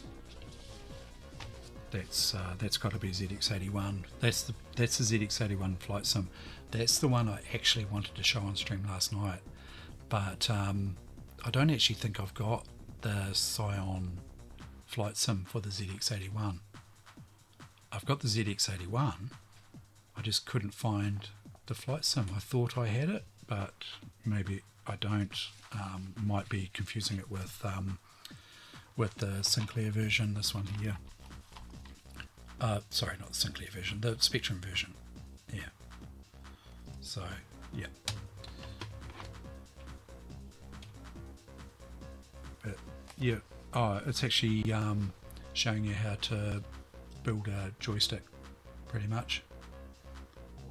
Pretty cool. General electronics, blah, blah, blah. Yeah. Advertising an Atari 400. I think it was a friend of mine had the Atari 400, this one, which I really like the look of. It's got that, you know, that bit in the middle that sticks up. It looks like something out of Star Wars. And even, you know, it's got that flat keyboard like the ZX81. What do you call them? Just like a membrane keyboard. But just looks so cool. This color scheme and everything is just so neat.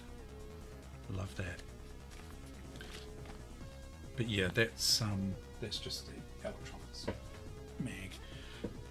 The other one is the Sinclair programs, and it is basically what you'd expect. Abandoned house rat invasion. $3.20 in 1984 for this magazine. 30 programs for the Spectrum and the ZX81. So basically just, yeah. Scary, eh? Look, these rats are carrying blades, they're carrying knives. Yeah, so all type-ins, right?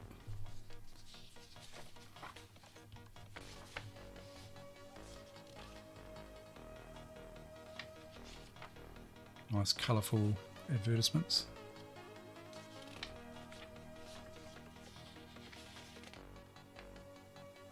Learn basic on the Dragon 32, learn basic on the Spectrum.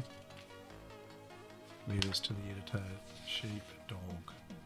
So yeah, good old type-in magazine programs.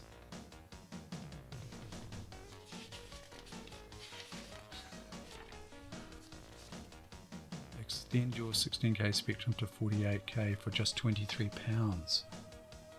You get a free program worth £4.50. Wow.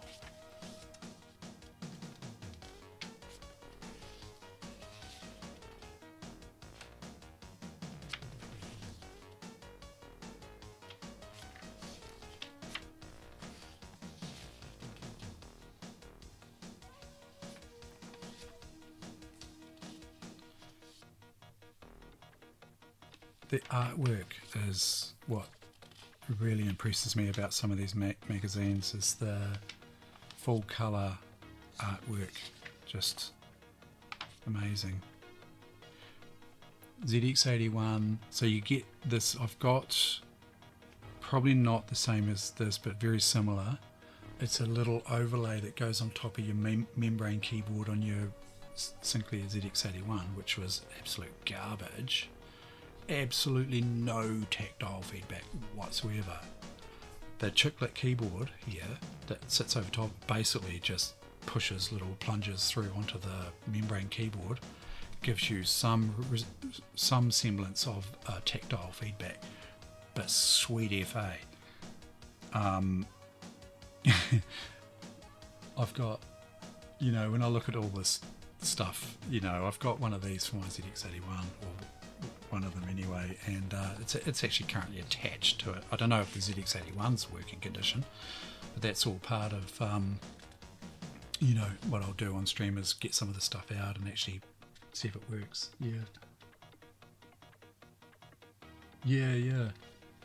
Yeah, it's like, you know, it fit on one page for one simple program. And I was making a comment to good friend of the channel, Carsinomi, who, as mentioned before, he was playing Flight Sim 2024, and it's just absolutely gorgeous. You know, it's really nice. And I was laughing about, you know, this one here, how my Flight Sim will load in 5 minutes. It only takes 5 minutes, and he's like, oh well, Flight Sim 2024 is just about 5 minutes to load as well, sort of tongue in cheek, you know. And I said, yeah, but yours doesn't fit in 48K. And we were just having a wee laugh about, you know, one of the menu buttons in the Flight Sim 2024 probably is more than 48K. More than this entire game.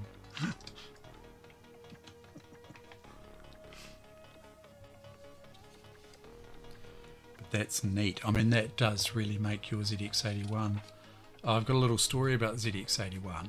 When I was younger, I was on the kitchen table typing in a program on my ZX81, and it was getting up toward, it was after school, at the TV there, you know, because no monitor, it's TV. And Mum said to me, oh, I need you to go down to the shop and get some groceries, you know, get some bread or something, bread and milk probably. And I said to her, oh well, I need to get this program typed in, and she's a typist. And I didn't have the fancy bloody keyboard on it either. It was just like flat membrane. And I said, well, I'll do that if you type the rest of this program in on the ZX81. And she sat down. She did it. She started to, I think, probably until I left. But of course, the ZX81's got all those keywords and tokens and everything that you have to use. Different key combinations to get different functions from each individual key, you know. And to her, I think the program listing just looked like gobbledygook, you know. She probably waited until I left and maybe had a go. She said she did some, I don't know, but I mean, she probably looked at that and tried to, you know, she probably tried to type ghosts up on the keyboard, and you can't do that on a ZX81 because of the, you know, because of your key combinations. Bit like the Spectrum, really. Bit like this, you know. So for those who aren't familiar with the Spectrum, this is just off a dead machine. So if you want to type print, I went through this sort of last night a little bit. If you want to type the print command, let's say you're doing 10 print hello world, you know, you type 10, that gives you a 10, and then you don't type print, you just hit this key here, it's got print on it, you know, and it types print out for you. You cannot, unlike some other computers, you cannot choose to type print. It just won't do it. It will. You type P, it'll list print out, and then as soon as you type R,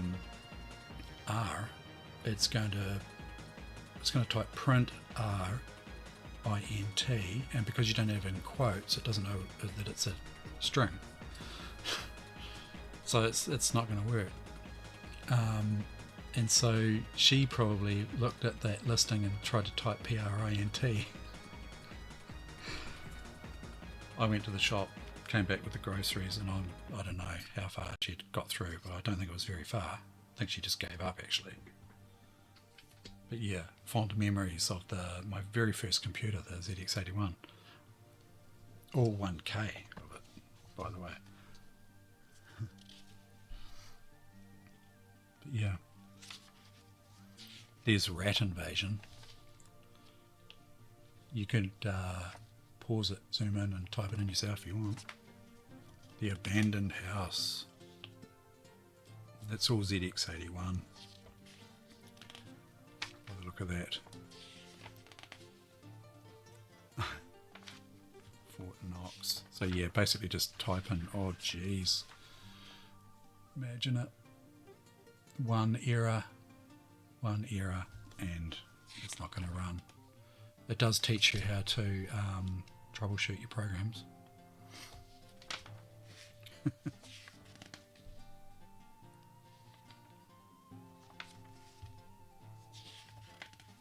Enigma assembler. Yeah. So that's it, pretty much. It's just type in programs, yeah. Alright, yep. Pretty sure mine, I had the 16K RAM pack, you know, with the obligatory blue tack to stop the RAM pack from wobbling, so it didn't crash. In typical Sinclair fashion. The Unicorn Arena of Vulcan.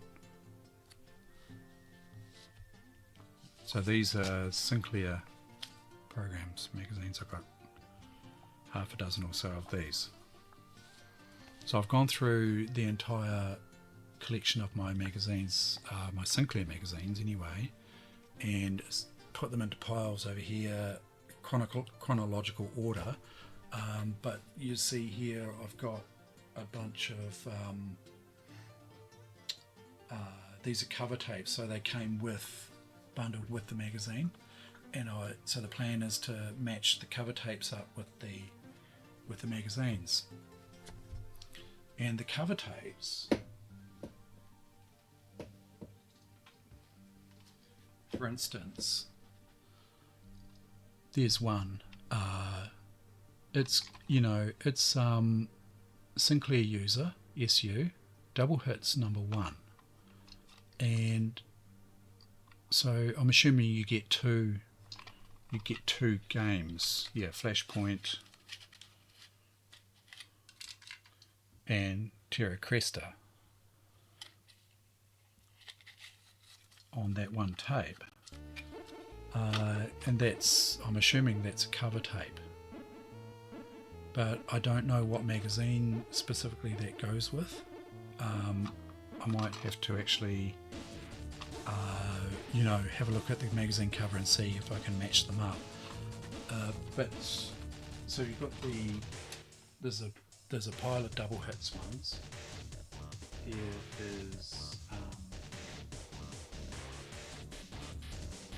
these ones here, which is again, it's Sinclair user, 6 of the best. That's the first tape in the series. 6 full-priced games.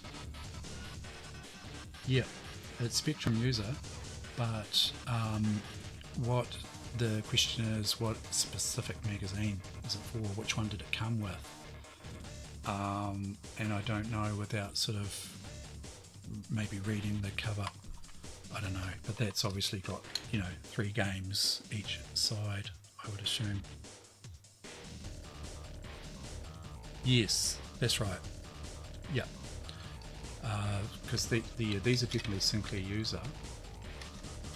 That case is seen better days. So that's 6 games. I've got these 8 games on a tape. Again, Sinclair user. Playable demo. 8 free games. And it lists them over there. Sinclair user 5. It's just got issue 5. So, and it's got the 5 down the bottom here. I never had any of these back in the day. These are just things that I picked up from collecting, magazines, cover tapes, things like that.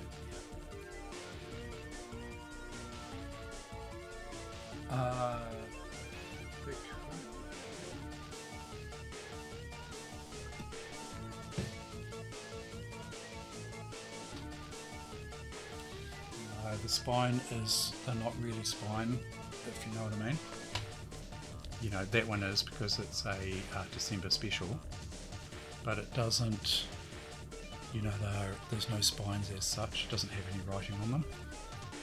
I could probably glean some information from the magazine itself, maybe. I don't know.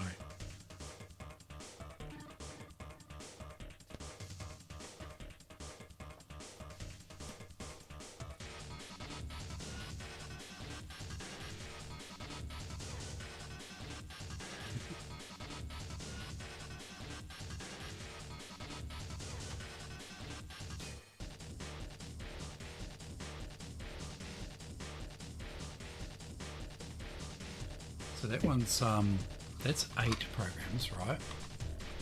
And then you step up to 10.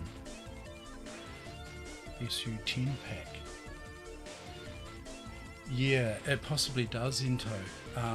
So that's where hopefully I'll be able to glean information. I was kind of hoping that it might just have on the front cover exactly what tape came with it, be nice and easy, but it's not going to be that easy. But I'll be able to, I'm sure, glean the information from it. Yeah, so that's 10 pack, and oh, now this is a different magazine altogether. This is Your Sinclair. Your Sinclair.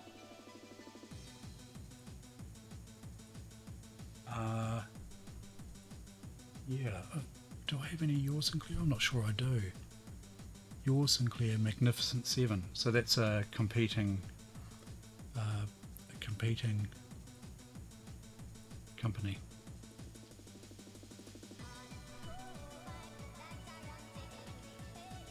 Issue number.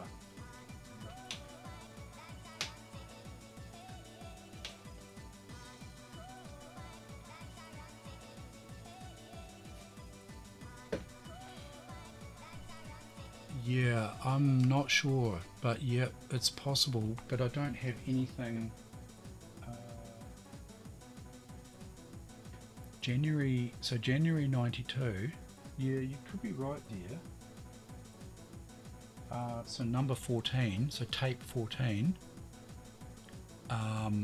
is January 92, and this is issue number 24 in March 84. So do the maths on that, maybe. It's his baby. It's his baby. I stream that. I had a play of some of the games the other night. I only found one game that I thought was reasonable. The QL was never known for gaming. It's a business machine.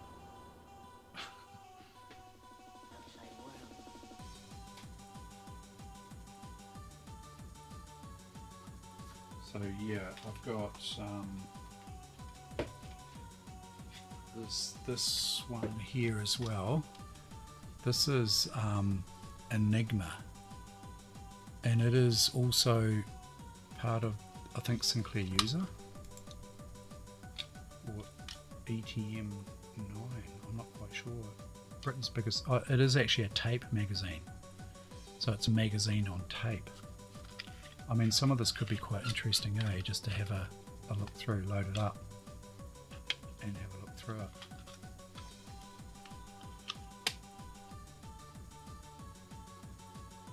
Oh yeah. Okay.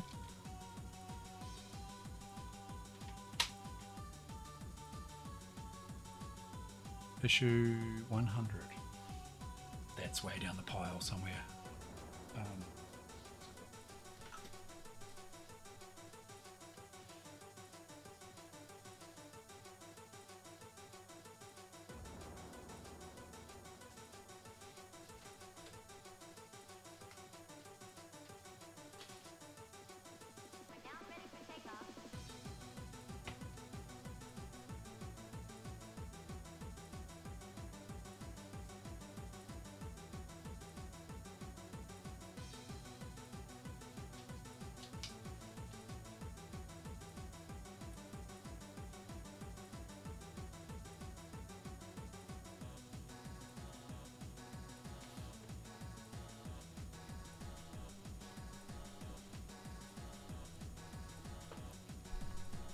That's issue 100 there.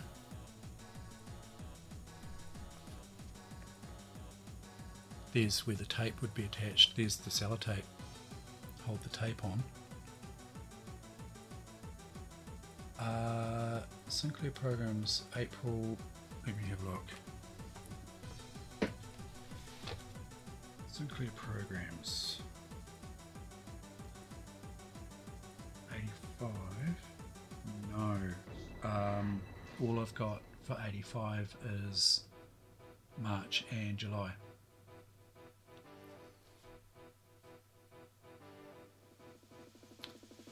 But there is, oh yeah, look, 2 full price hits, Terra Cresta and Flashpoint. Thanks, William.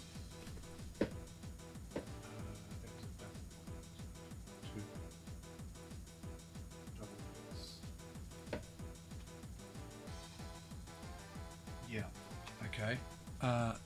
So, this one here, double hits number 1 is issue 100. So I wonder if they started the double hits with issue 100 because that's the one. Terra Cresta and Flashpoint.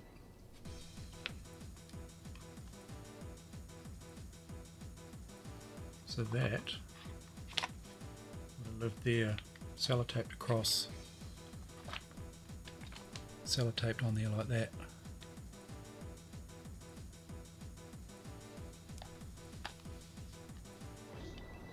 But as you can see, there's not a direct correlation to this number as to the issue number.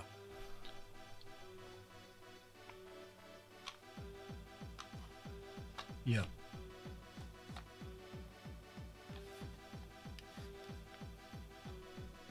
So that's, yeah, that's cool. So, you know, as say, I could probably match them up, I'm hoping.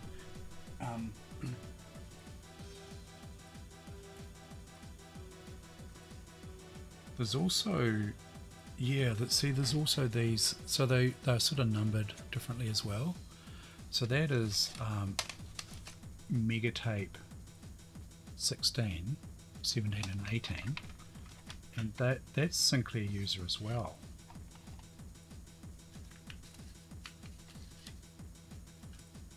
I think. Yeah, I'd have to look at that. That's actually, that's like, oh, this is cut out of a, that's cut out of the magazine. That there. So someone's made like the J card out of a magazine.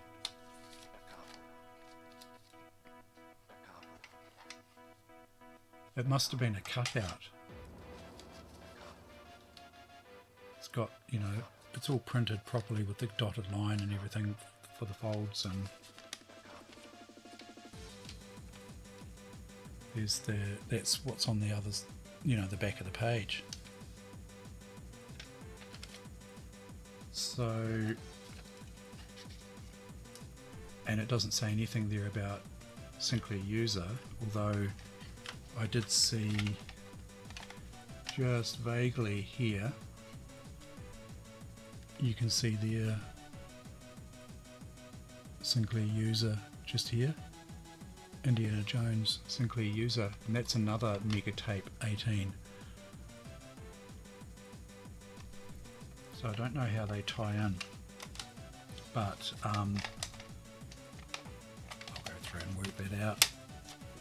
Some stage.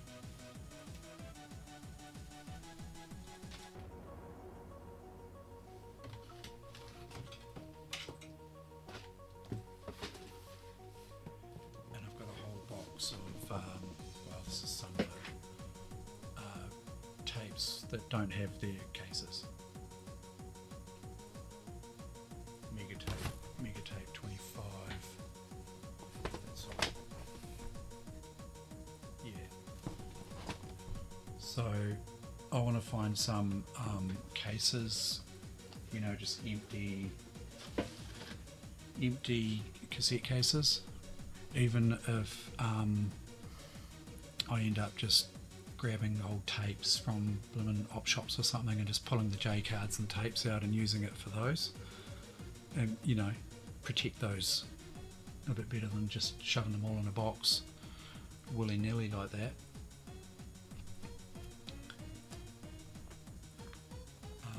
Yeah, that's. I'm pretty sure this is another Sinclair Programs. Yeah, actually, what? Oh no, that's. I was going to say it might be April, but it's not. It's August 1983, and someone's gone and crossed all the. They must have typed all these in on their ZX81. August 83.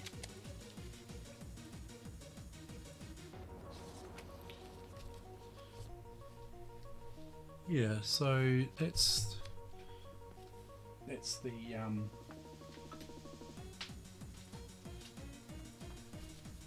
that's part of the magazine collection and cover tapes.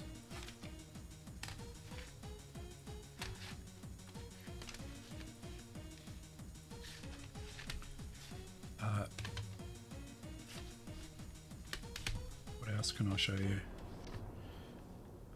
We looked at some of these last night. Lunar Jetman. I mean, some of the stuff's impossible to play without a joystick. Was quite keen on playing the Tube Cube. That's a Rubik's Cube emulator, but tape failed to load. But yeah, I won't go loading any Spectrum games tonight because it's quite late here. The other half is in bed and this thing makes a right racket. Even when you turn the monitor to the tape deck off, it makes a right racket. We could, I know what we could do, is we could load up a bit of Manic Miner from on the old micro drive here. So for those who haven't seen the Spectrum in action, I've got a ZX81 plugged into this one. It's getting late, you can tell. I've got a ZX interface 1 plugged in to this here, and that gives us access to micro drives. I've got a really cool little modern day micro drive emulator here, which runs on SD cards, right? So you don't have all the issues of reliability issues with the old school micro drive. So I've got an old school micro drive right here, works fine, and providing you've got reasonable cartridges, it works fine. But this is a solid state version, and a Kiwi guy makes them, and so you buy them. It's called a ZX, it's a V drive Spectrum. I think it's just called ZX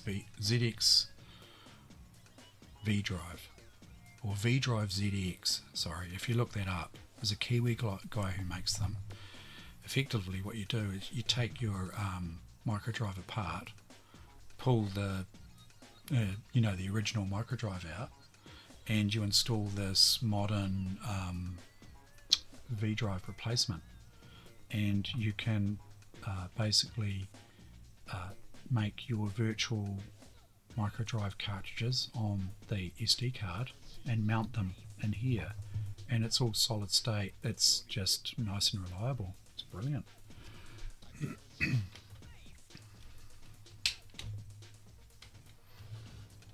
I'll give you a little demo.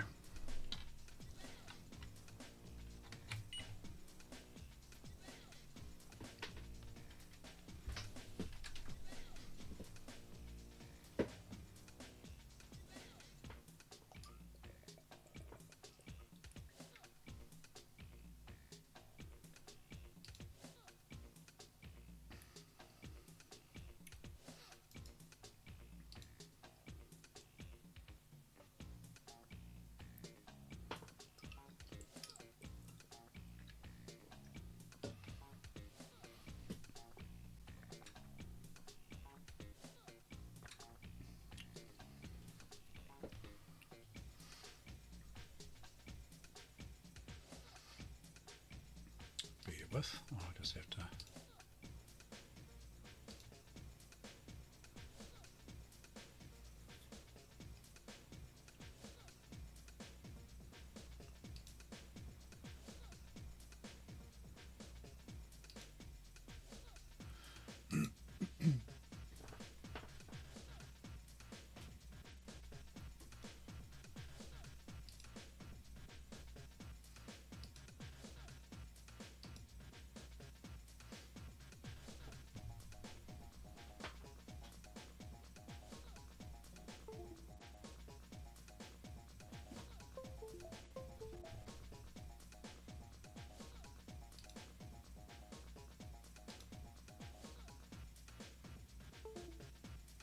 For some reason the composite capture is not happy.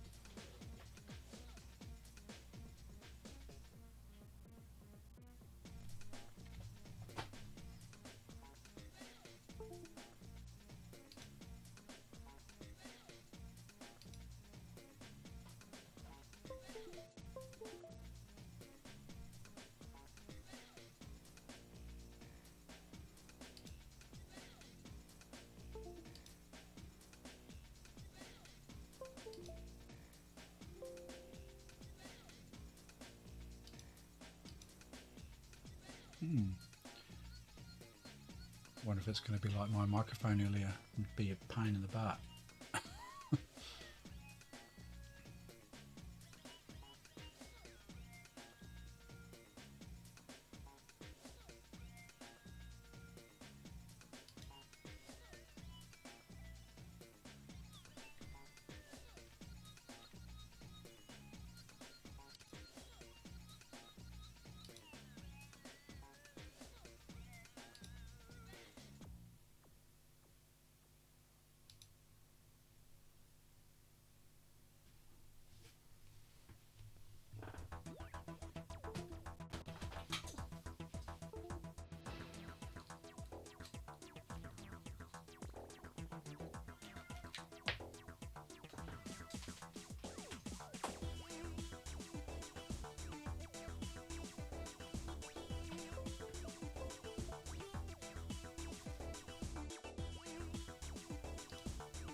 Not a happy camper. Sorry about this. I wasn't actually intending on streaming the Spectrum, but normally just works. It's a it is an issue, I think, with the capture device. Let's see. Oh, it is actually working. It's just OBS is being a pain.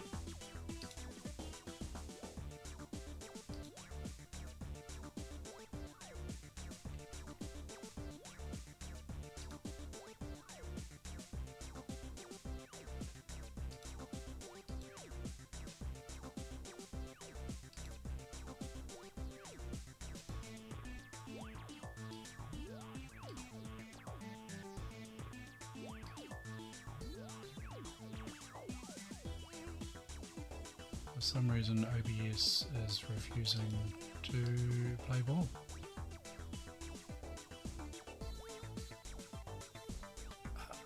Just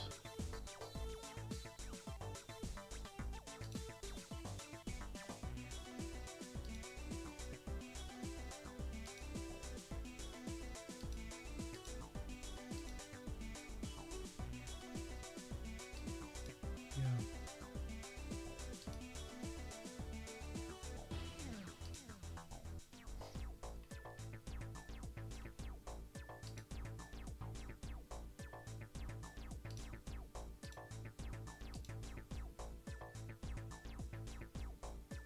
I think it's telling me to go to bed.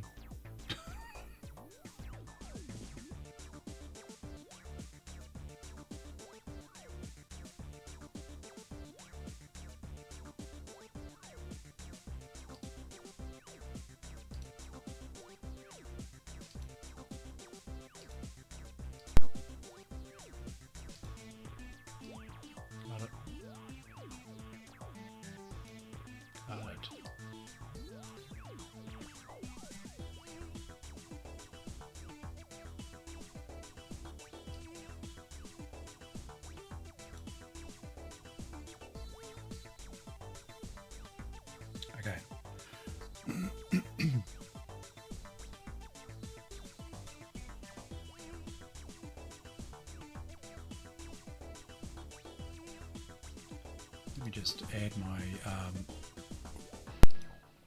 sorry, hopefully that wasn't for some reason the audio on the capture device decided to scream. Sorry about that. I'll just add my little Sony so you can at least see sort of what's going on here.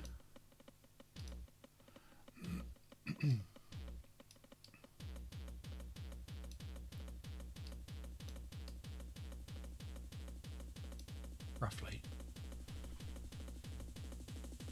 So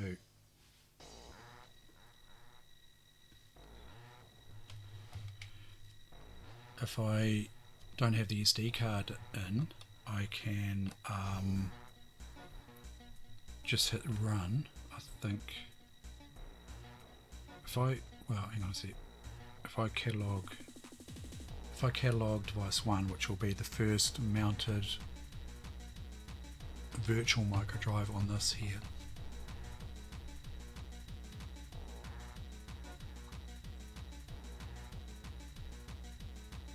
and that is it's a built-in micro drive as such.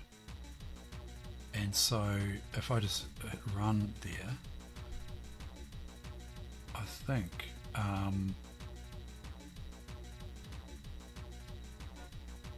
that should have loaded the toolbox. No, it didn't.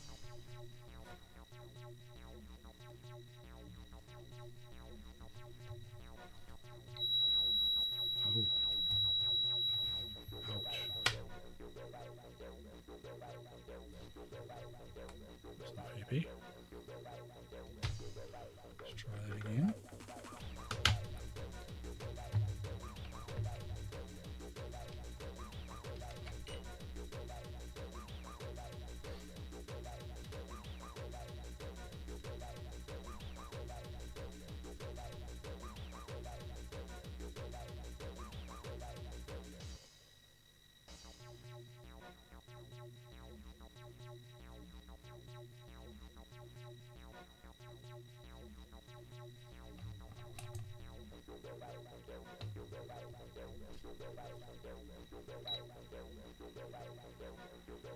Okay, I've inserted the SD card and it's cataloguing the first mounted V drive,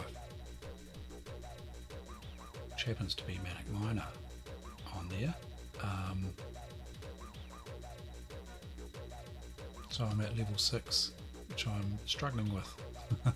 But yeah, I can show you how it works. So load, if I just load MM6, that will load that MM6 program along with the 1, 2, 3 subset of those programs, and that's pretty much just, that's actually the multi-face that's done that. So what you can do is you can load Manic Miner, for instance, this game, from tape, and then it's a little bit like a Commodore 64 Super Snapshot, something similar, but it's a Spectrum version of it called a multi-face 1 to 8. And once I've loaded the game in, at any time during the game I can just hit this red button and it breaks out of the program and gives you the ability to, you know, dump the contents of the memory of the entire machine out to a tape or out to a blank micro drive or whatever you want to do. So effectively you can, what I've been doing is I've been at the end of each level, I've been saving the game just by breaking out of it. I'll show you if I load. Oh, I can't do that because I used the wrong syntax.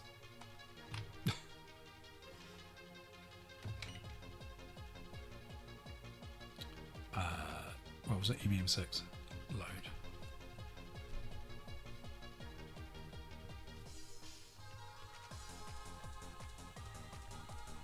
That's the load command for a micro drive.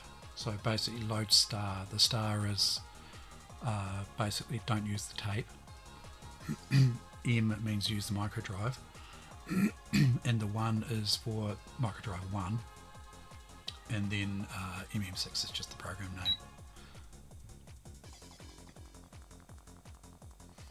And so this is emulating a micro drive exactly, even down to the timing.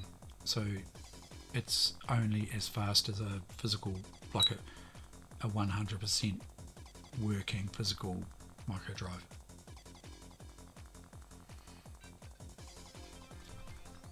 So pretty handy for this sort of scenario where you know, you want to work your way through Manic Miner, and you can just, as say, save it whenever you like. So if I hit the button here, you can't do this, right? In Manic Miner, you just can't break into the programs like this. And so I could use the save function to basically, as I said before, save it out to tape. If I wanted to, I could just save that contents of the memory out to tape, and I'd come back in when I reload it.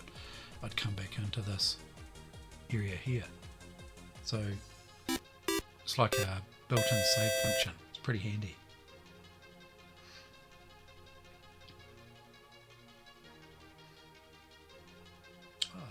Thanks for the follow. Fractal Mind Mike. Nice one. So yeah. So you can do, there's other things you can do. Obviously you can print, I don't know what, I guess you could print a basic listing or something, I don't know. Cheers mate, thanks for the follow. We'll return. So good, very good for this scenario. I haven't quite worked out how to complete this one yet.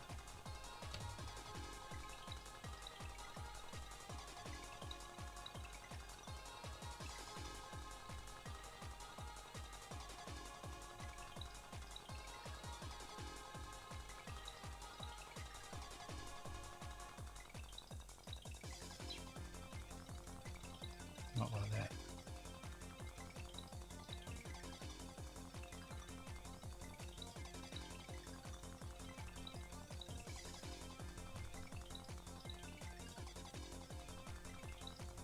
Or that.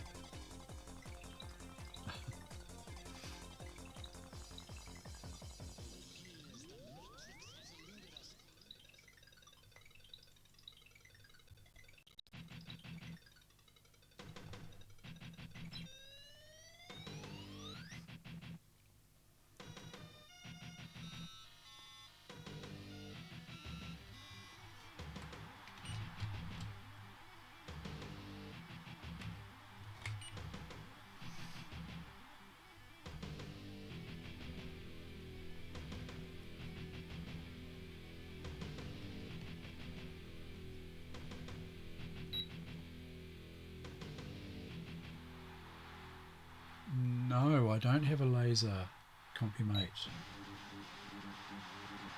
I've seen them.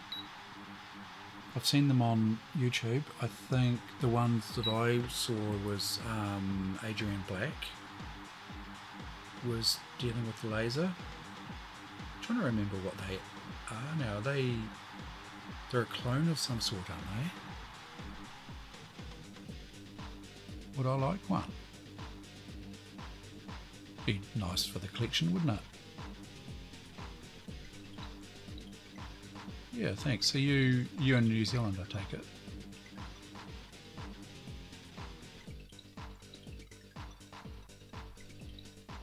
I'm curious about them.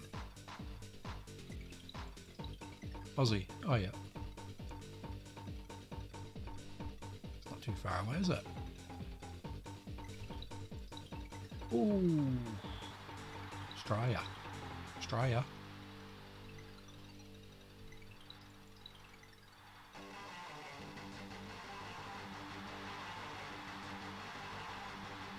Can I drop down there? I think I can I?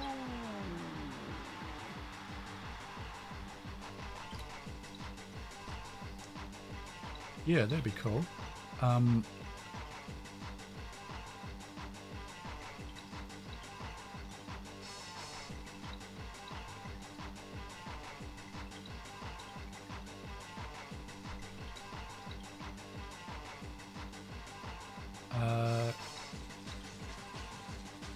Am I right in saying they're a clone of some sort? I just can't quite remember.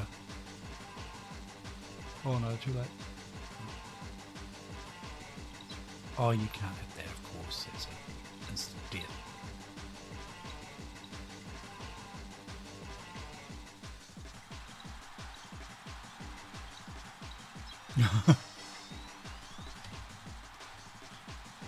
Need full-on concentration for that.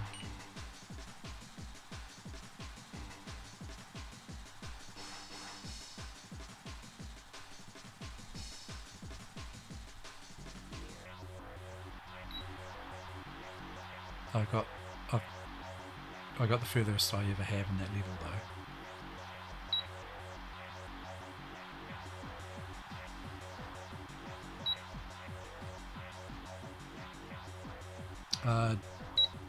DM might be better.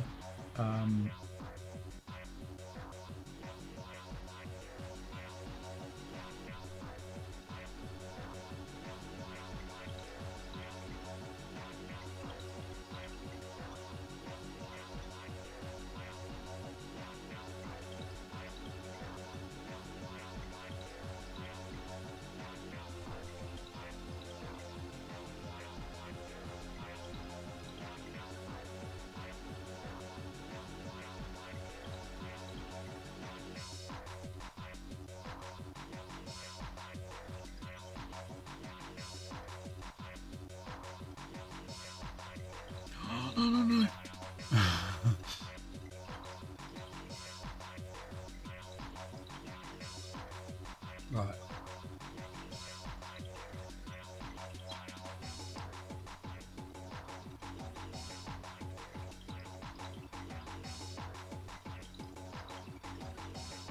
Yeah, thanks for that.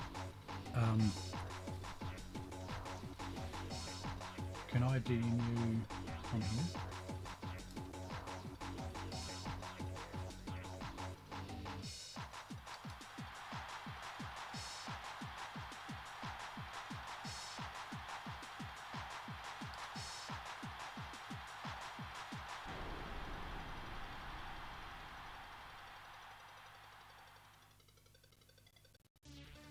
So I'm enabling whispering when I run out of. Welcome to Saturn.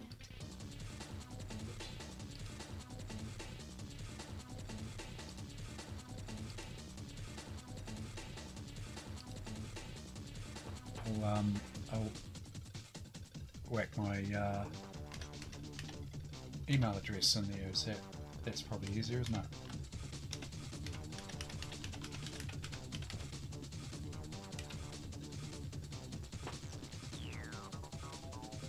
Is there anything you're looking for?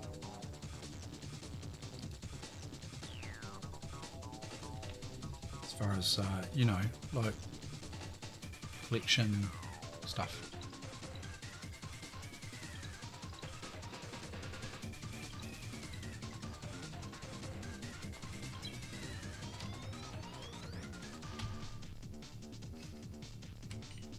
Right. Yeah, see, in the real world, I should say, if I didn't have this fancy bloody microdrive,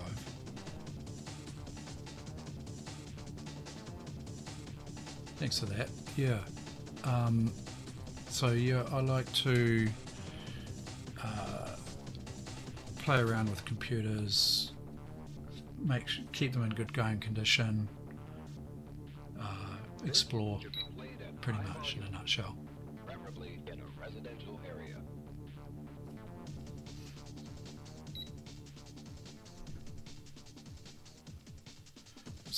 Is it a there was a laser 128 or something, wasn't there?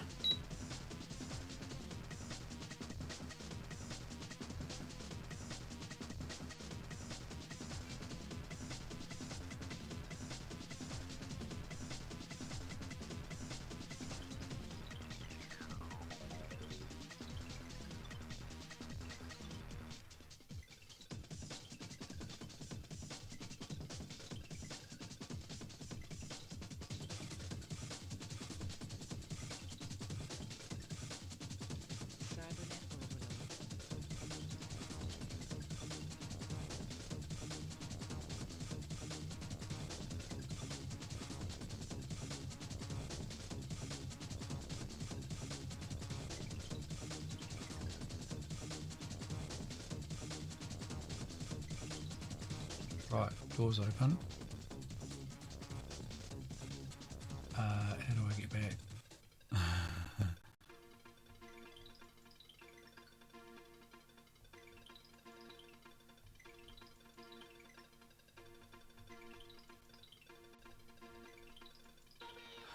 Thanks. No, no. Here we go. Right. And if I pause it there, and now I can go save, and I'll give it a name. I'll call it Magnet Miner MM7 because it's level 7 I'm approaching. I want it to go to cartridge, and I want the program, and I want to save it. And it's saving.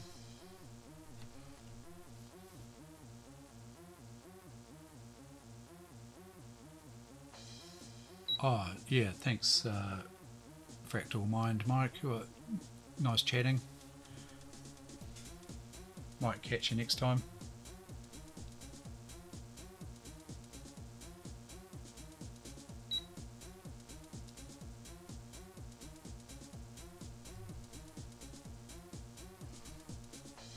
Got through another level. I think I can fit 3 saves on 3 saves on 1 cartridge. Yeah, thanks a lot. Cheers.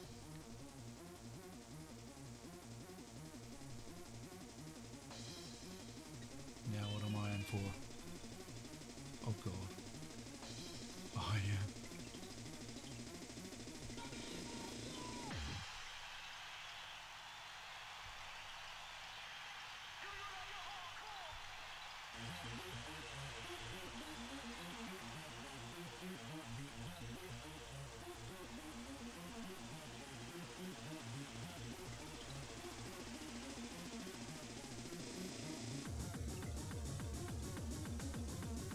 Oh, sneaky.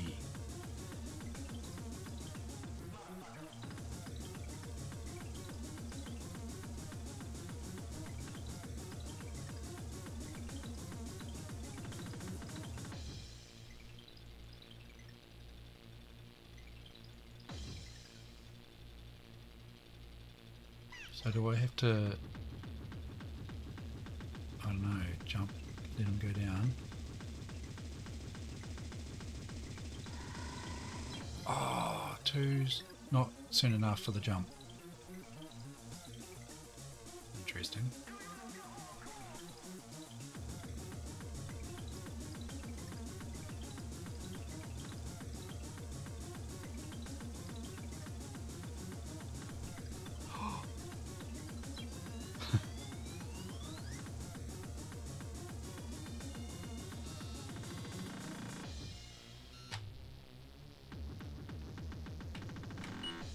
So, handy dandy, back up.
it exists. I'm not quite sure what it's complaining about there.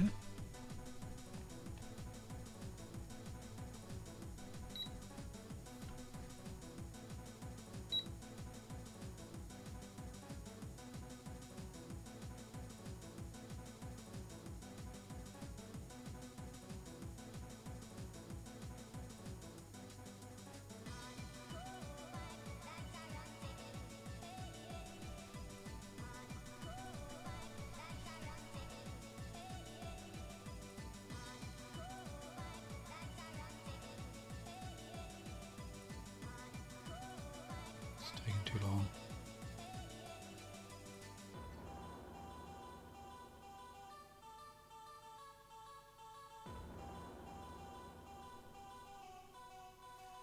Oh, I might have a bad backup, do I?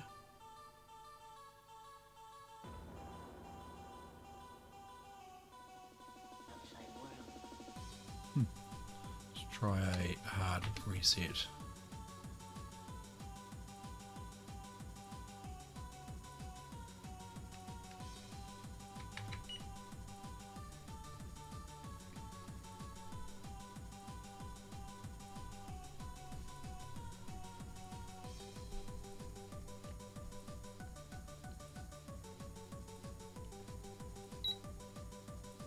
Might have to go back to level 6. It's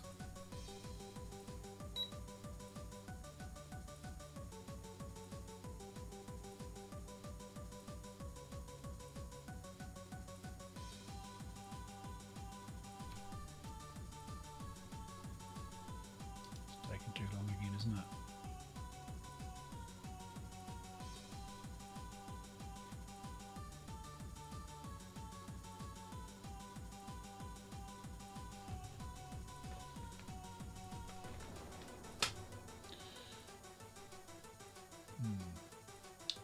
Well, I think I might leave it at that. It's getting quite late now, for me anyway.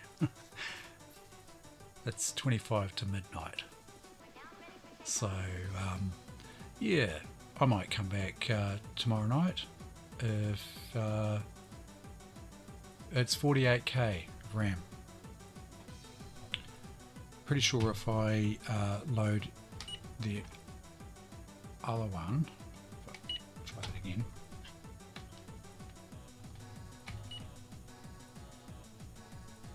Yeah, it's a 48k machine, this one.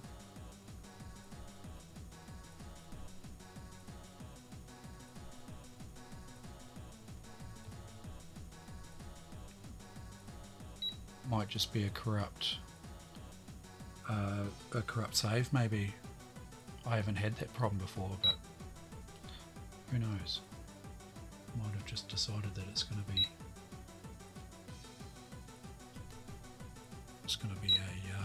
yeah, it's loading that one fine.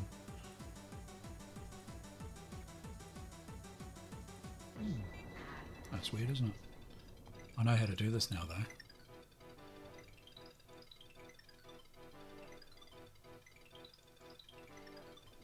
Oh,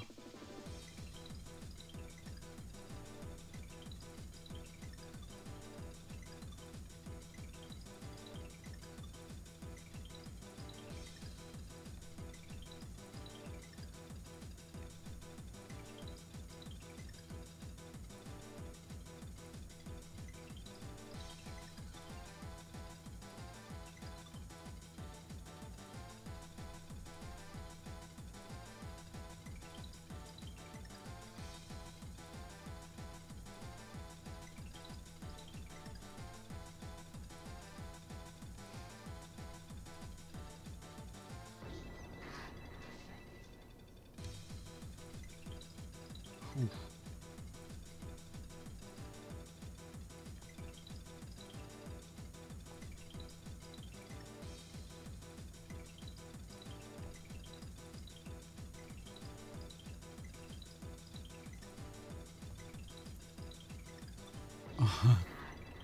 Oh, it's one of those pixel. Got it. Right, let's try it. Oh, I have to give this a different name because I I'll have to delete the old one.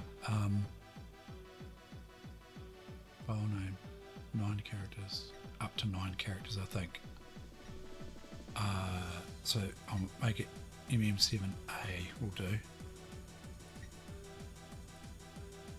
Cartridge, save. Hopefully there's enough room on that virtual cartridge.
Got to hold the right button to stay on that conveyor belt properly.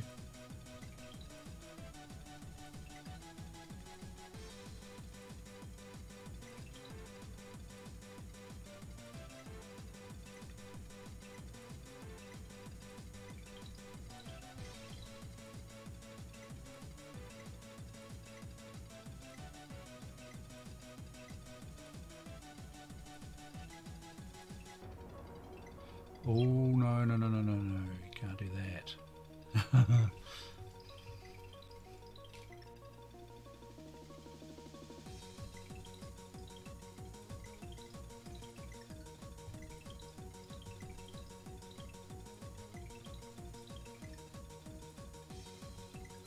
Oh, didn't quite hit the button in time.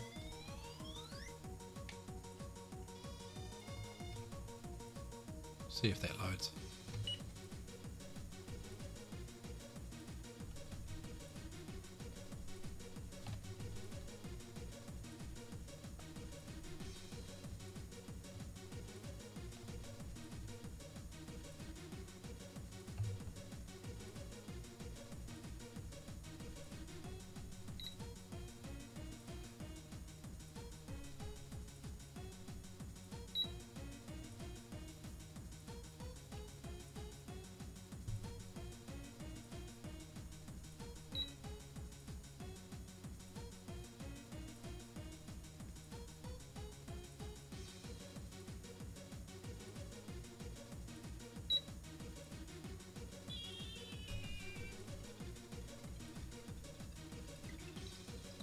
Oh, that save worked. Don't know why the other one didn't. Not quite sure how I'm going to get these blooming keys though. Do I have to climb my way? Maybe I should drop down on the left there. Climb my way right back up. I don't know. Let's try it.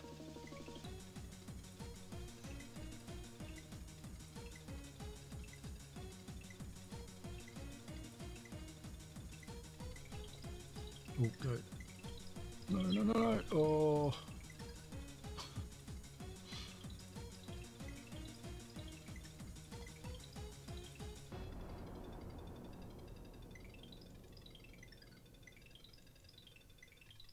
No.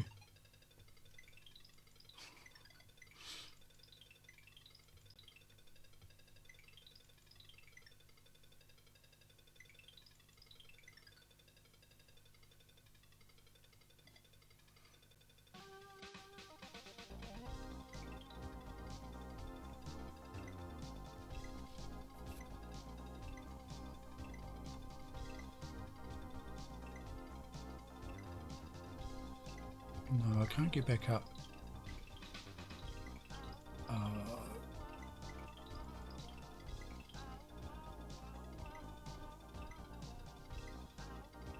God, that's hairy.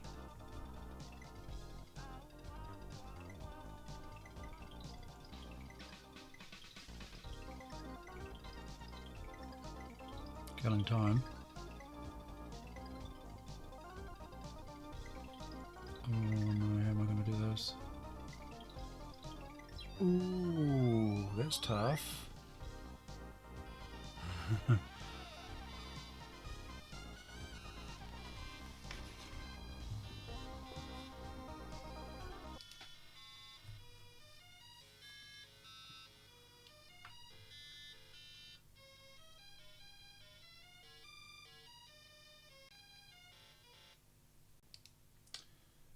Rightio, guys. Thank you very much for hanging out. This was supposed to be a short, impromptu. Yeah, this was supposed to be a short, impromptu stream, but thanks for the, to the raid, and thank you for everyone that stuck around. No, it's been great spending time. And so, yeah, keep an eye out. I'll probably stream tomorrow night. Not sure if I'll muck around with the speaky or not, or don't know what I'll do. But may catch you tomorrow night anyway. We'll hop across and see what Brownmeister's doing. He's playing Doom, some sort of Circle of Cania. Brownmeister's playing. It's a Doom. Doom, what do you call it? Mod. Oh yeah, no worries. Thanks Into, and thanks HexRegX. Yeah, it is an iconic little machine, and it's the very second computer that I owned after a ZX81 was my first computer. So yeah, it brings back lots of memories for me. So yeah, it was nice going through the magazine collection. I tidied that up off camera just earlier today, but got it all into chronological order and stacked them nicely, ready to put away. And I'll match up the cover tapes with them. I might come back maybe tomorrow night, might go through some of the cover tapes or something. I've never really explored them, so I mean that's going to be new for me as well. So yeah, keep an eye out for that. We will hop across and check out Mr. Brownmeister.